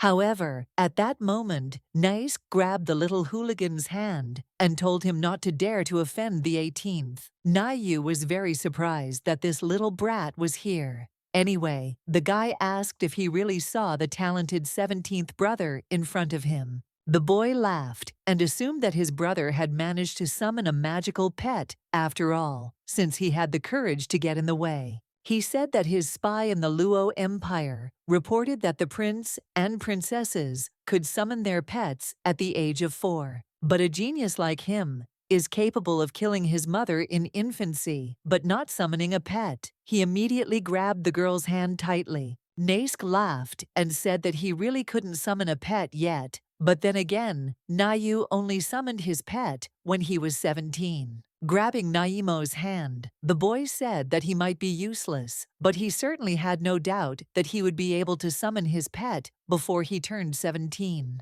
Naisk smiled and asked his brother what he thought. However, Nayu became even more angry. At that very moment he summoned a magical beast and suggested that Naisk's life had already become boring to him. Naisk covered his sister with his body and began to retreat. asking the fourth brother if he was afraid that his father would find out that he had killed his brother in the palace. Nayu responded to his words by saying that he had set up a protective barrier, meaning no one would touch them. The boy suddenly asked his brother if he remembered how Li Yu killed their 3 princes. He promised that he would do the same and then blame him. Soon he waved his hand and told the 17th brother that he would die right now. In turn, Nisk understood that his father was cold to him, but he doted on Nayu. If the guy wanted to die, he would gladly fulfill his wish. Nisk smiled at this point and told the guy that his plan wasn't really that bad. Nayu started laughing and saying that even though he was weak in magic,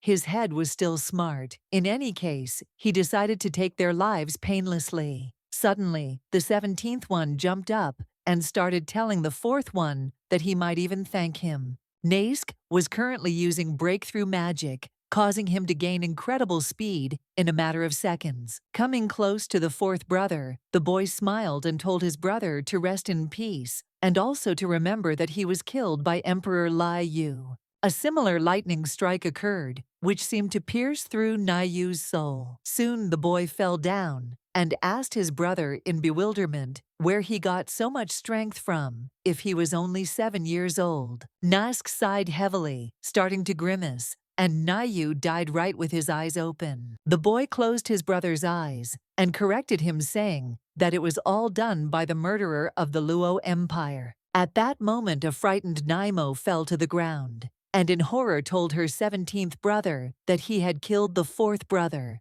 The boy approached his sister and asked her to remember the main thing. All this was the work of Emperor Li Yu, and wiping away her tears, he said that he couldn't even be called her brother. He had to be killed sooner or later to protect her and her mother, so there was no need to worry. Nisk said that Nayu was dead, but there would be more trouble ahead, and she needed to know what to do. Looking at his sister, he asked if she understood what he was talking about. Barely holding back her tears, the girl said that she understood everything. Suddenly, the 17th one just went and hit himself in the chest, which really surprised the girl. The guy explained that there was no need to worry. It was just that the 4th one was not that weak, and if he had died and he had not even received any injuries, then suspicions would have arisen. Soon after the deed, the boy began to shout loudly that the Luo Empire's assassins had attacked them. Then, in one voice, they began to shout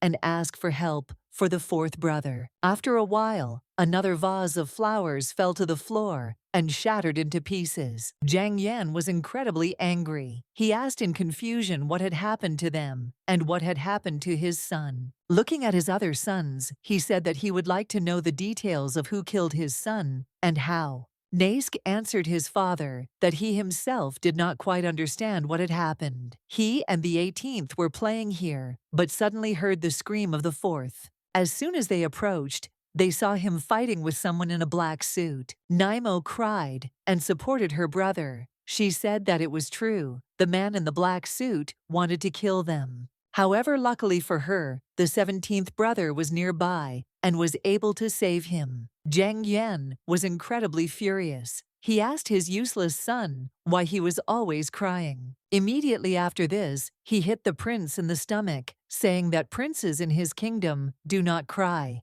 Naimo fell to the floor and started crying even more, and Nisk sat down next to him and tried to calm him down. Fortunately, as the boy promised, he kept his words because he always helped Naimo. He used healing magic and took away the pain. At this point, the seer called the prince to him and said that something was bothering him, so he wanted to ask them something. Nask was ready for any questions, so he told the old man that he could ask whatever he wanted. The man said that the 17th prince's room was far from the 4th prince's room, and it was midnight. So why did he need to go to him? And moreover, he wondered why he had put up a protective barrier around his room. Moreover, the 18th prince said that the assassin wanted to kill them, but he couldn't because 17 had stopped him. The strange thing was that if the 4th prince couldn't defeat the assassin, then how could he? Zhang Yuan began to suspect his son at this point. The guy answered confidently that he didn't know why the 4th one came to him, But most likely he put up a barrier because he wanted to detain the killer, and he was simply able to hit the killers. After coughing a little, he pretended to be a victim, and added that since the fourth one was able to tire out the killers, he fortunately was able to hit him. Zhang Yan was absolutely furious. He was more than sure that this was all the work of that damned Lai Yu, but now he didn't dare blame him for his cruelty. The emperor assumed that the assassin appeared in Naisk's room because he wanted to kill him. Nevertheless, this monster killed the fourth. It was of course a pity, but the man was glad that it was the fourth prince who died. He understood that if the 17th died, all his efforts would go down the drain. Suddenly, he turned to Naisk and told him to follow him, because from that day on he would begin special training. He added that in 3 months his magic should be at least at a satisfactory level. The 17th prince asked in surprise why he had suddenly decided to give him training. The boy decided that this was all he cared about after the death of the fourth. It was even easier than he expected. The man told his son that he would train him for 3 months, and then he would take part in a competition of intermediate-level magicians. Naisk was shocked when he heard these words that came out of the emperor's mouth. The guy started talking about how he hadn't even summoned his magical pet. The emperor shut his mouth and told him to follow him. He said that he would help summon him, but first the boy had to become stronger, and during the competition, he would have to kill Prince Xander and Princess Jean.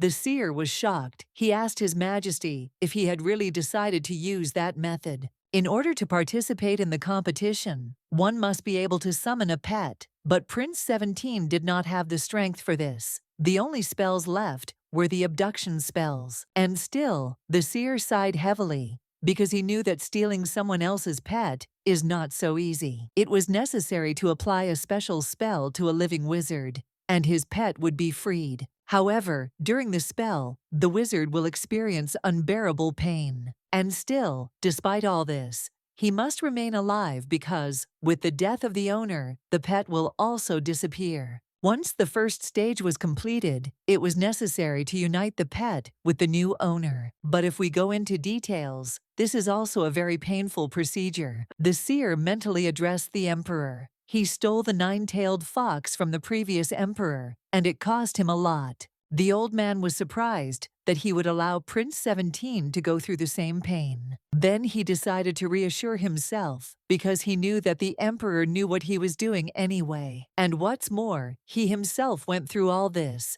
With the help of His Majesty, it should be easier for Prince 17. The action takes us back to the palace of the Luo Empire. Our heroine was walking in the direction that Siduan showed her. Opening the door, our heroine was shocked because it looked like her father had built her a new toilet, which sparkled magnificently. Some time ago, the guy said that the emperor told him to tell him that he would now work for them. From this day on, he would be the princess's personal bodyguard. And then he also added that Sui Li and Jean would no longer be able to visit Princess San. Our heroine shyly scratched her head and asked if her father really knew about everything. Siduan explained that now in every room of this palace, there will be built the best toilet for the princess. The princess looked at the toilet and was shocked because it looked so luxurious, because of which she did not even want to use it. The best solution was to sell it. Suddenly, the shining throne showed that it could speak. The toilet greeted the young princess.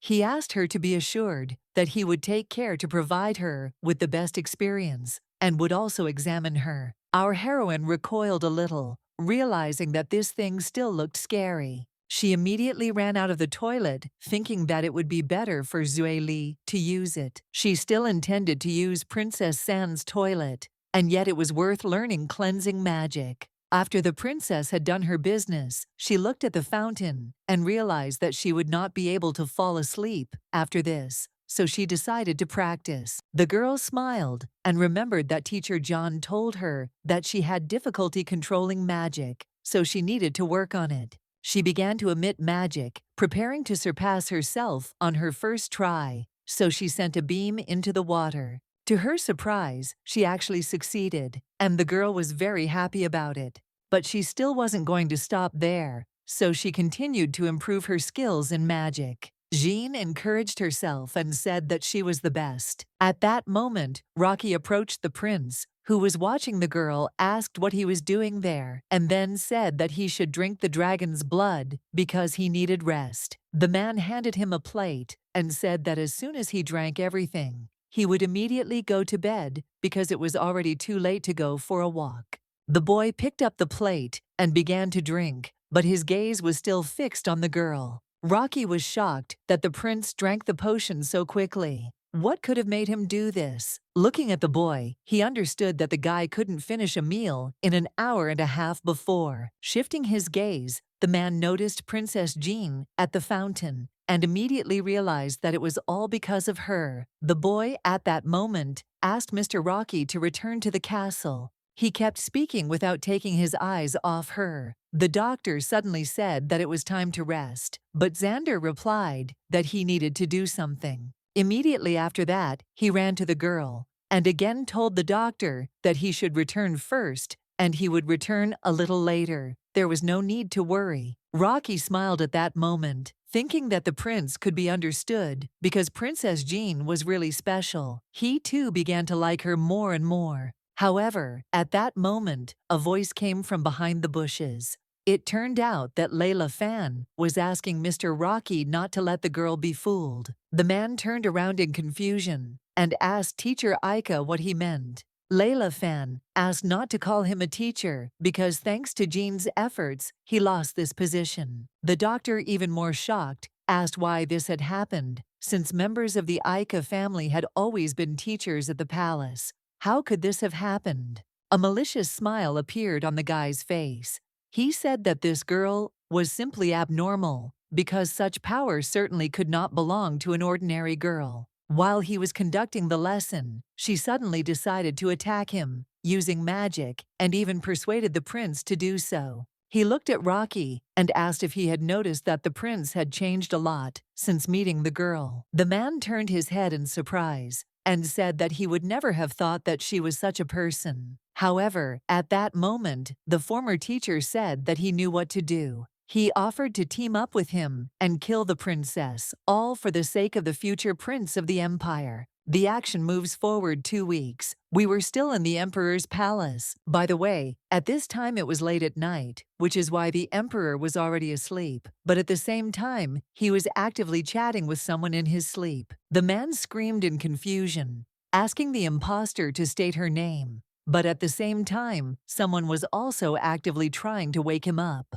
In any case, all this time he saw a girl in front of him who asked him how he ended up in this place. She also asked him not to faint. The girl said that he was the only person here she could ask something. She wanted him to answer honestly, and then he could sleep as much as he wanted. Finally, he asked who she was. The girl was glad that he woke up. She wanted to know about someone, and as soon as she got even with him, she would leave his empire. She did not want to attack innocents. Lai Yu was confused and asked if she was really going to kill people in his palace. The girl suddenly laughed and asked if he was that ugly Emperor Li Yu. The emperor jumped up in bewilderment and first of all took the sword in his hands. He asked the girl if she was really talking about him. In turn, the stranger dodged the attack and was glad that she finally found him. If she had known, she would have gotten rid of him while he was unconscious. One way or another, the emperor continued to conduct a dialogue with her, reminding her that she had promised to get even. How could he harm her? At that moment, the girl slightly regretted that her tongue was simply boneless, and she had said too much. Now she had to think of something to say in defense.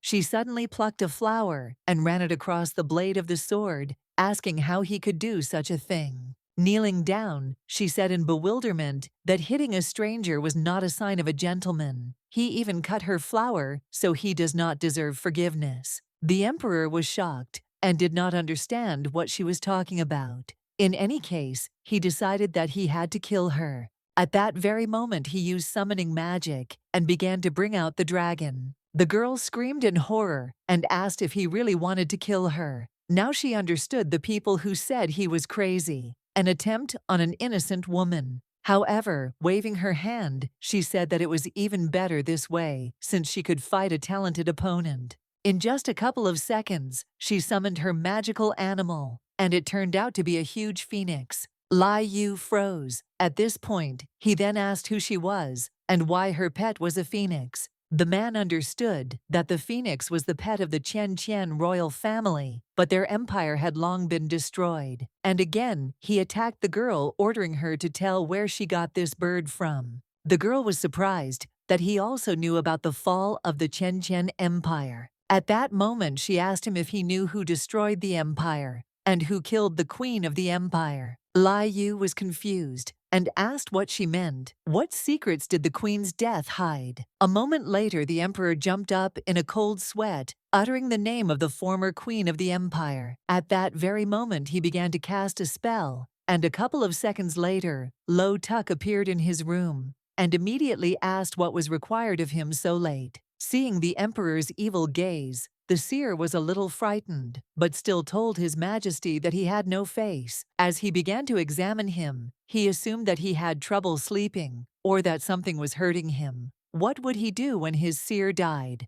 With a heavy sigh, the emperor said that he had dreamed of his ex-wife Snowy. Li Yu honestly had no idea why he was dreaming about her. Perhaps it was because of Princess Mei. This is all because Queen Jue accidentally destroyed the Prong family's protective barrier because of her bad luck has been haunting the family. And now Princess Mei. However, at that moment, the emperor raised his hand and said that it was all unimportant. He asked them to follow him. The seer followed Li Yu and thought that he was already old enough not to call him every time he had nightmares. He even began to suggest that it was time to find a new queen. At this moment, Li Yu suddenly turned his head and told the seer that he just asked to follow him, so there was no need to look at him like that. The man wanted to say something, but at that moment a voice came from far away. The guy asked the little bunny to take care of himself because he was using all his strength. Turning his head, the seer saw Princess Jean chasing Prince Xander. She waved her hand and sent a stream of water towards the boy. Her skills were already much better. The guy washed himself quite well with water, and his rabbit even jumped off to avoid getting wet. Lo Tuck was horrified and said that the prince's body was incredibly weak and that he could just get sick from this. He said that he would take care of him immediately. However, the emperor said that there was no need for this. He asked to look at the boy's face. The seer's actions would only spoil their fun. Prince Xander was really having fun. He laughed and told Jean that she was cruel. Our heroine laughed and said that in fact she is not cruel but beautiful. Unexpectedly, evaporation magic was used on the prince. The boy was a little surprised. It turned out that Siduan did it. The guy told the prince that his body is not as strong as the princess's, so he thinks he shouldn't fight her anymore. The boy said he understood, but then he attacked Jean and asked her to watch her step. Right now she was trapped, which meant she had to be more careful. Our heroine screamed in bewilderment and asked what this disgusting liquid was consisting of something unknown. Even her feet were stuck in there. And again, Siduan came up, but this time he took the princess in his arms, saying that time was up and she had lost. He said that this is a battlefield, and the prince set a trap and caught her. She needs to be more careful on the battlefield. After that, he wanted to use purification magic, but he forgot one thing. The girl still absorbed any magic, so he couldn't even wash her off. However, the girl began to get angry and tell Siduan that she would not accept such an outcome. Jumping to the ground, she said that she knew that time was up, but she stood her ground and said that she had not lost. At that moment, the emperor came out of the bushes, surprised by the girl's words. He asked her what outcome would suit her. The children asked in surprise what he was doing there. The emperor approached his son and used research magic, and he decided to ask the princess again why she was unhappy with the result. Our heroine decided that it was probably unnecessary to pour water on the prince. The emperor looked very angry. Apparently, he got angry when she saw how she poured water on Xander. The princess said that she saw the prince use magic to create a trap, but she didn't pay attention. So she decided to attack first and pour water on him. She explained that it was just a practice fight, and she had no intention of hurting him. Liu Yu was no doubt surprised by this, and said that he understood. The emperor was still surprised that she could use water magic to attack at such a young age. She just needed to grow up, and she would be able to win entire wars on her own.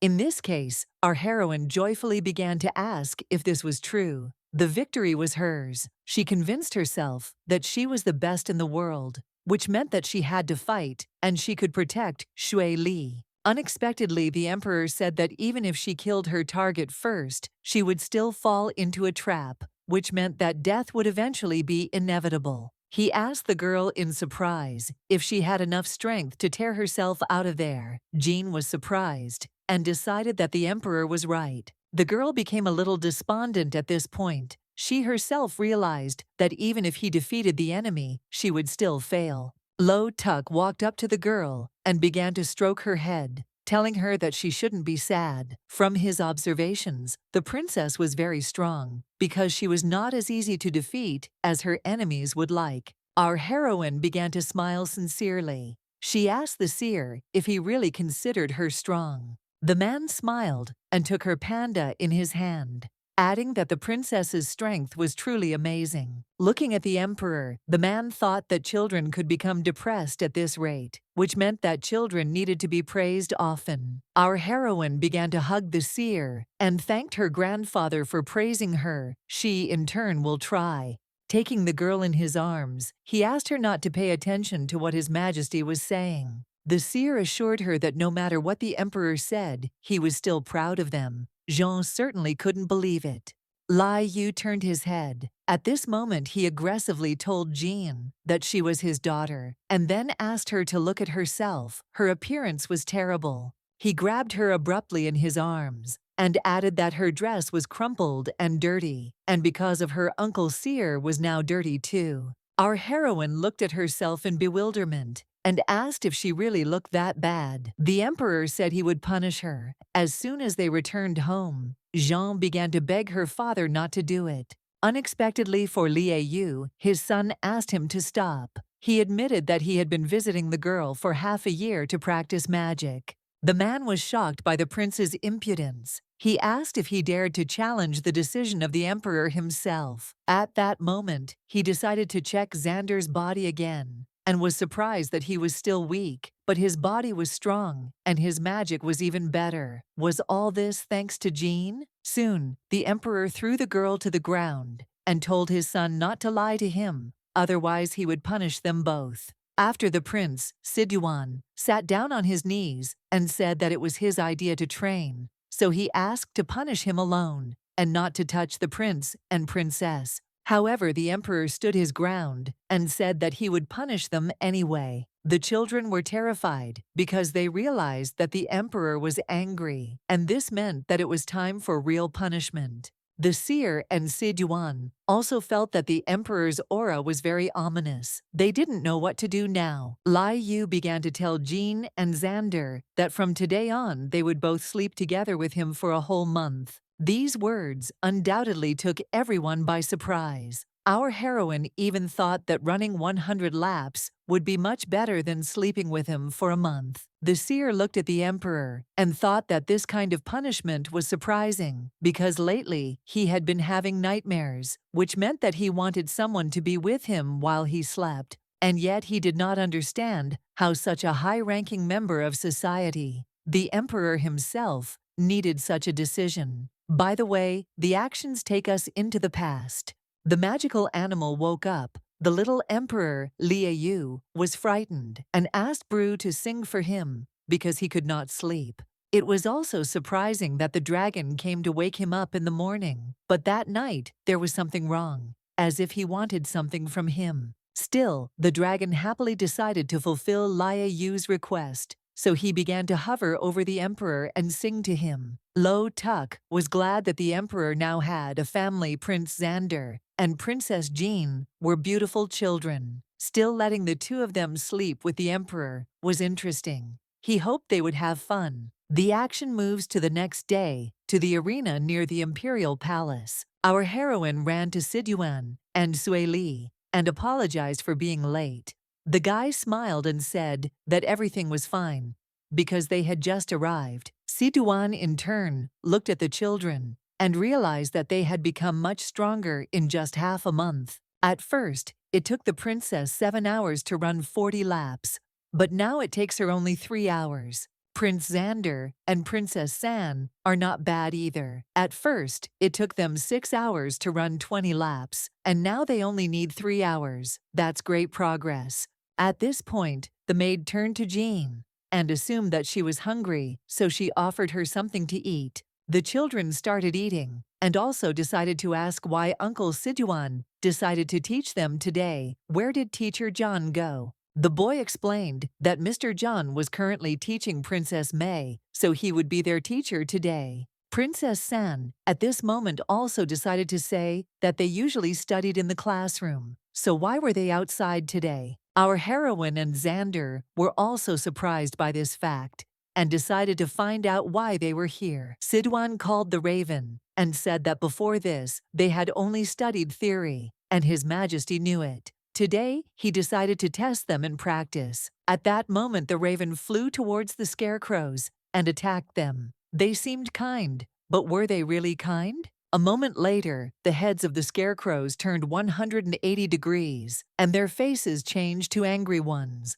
Of course, the children were scared at that moment. There was no need to even say anything about the rabbit. It immediately lost consciousness. Siduan told them that according to His Majesty, there were about 100 scarecrows here, but no matter what they did, they had to destroy them all before noon. Otherwise, they will go without lunch today and will not be able to eat any more. Soon after, he approached the maid and hugged her a little and said that it was very dangerous here, so he would take her away from here. Instantly, Siduan flew into the air along with the maid and then turned to the children. They were just surrounded by all the scarecrows, so the last thing Siduan told them was to fight.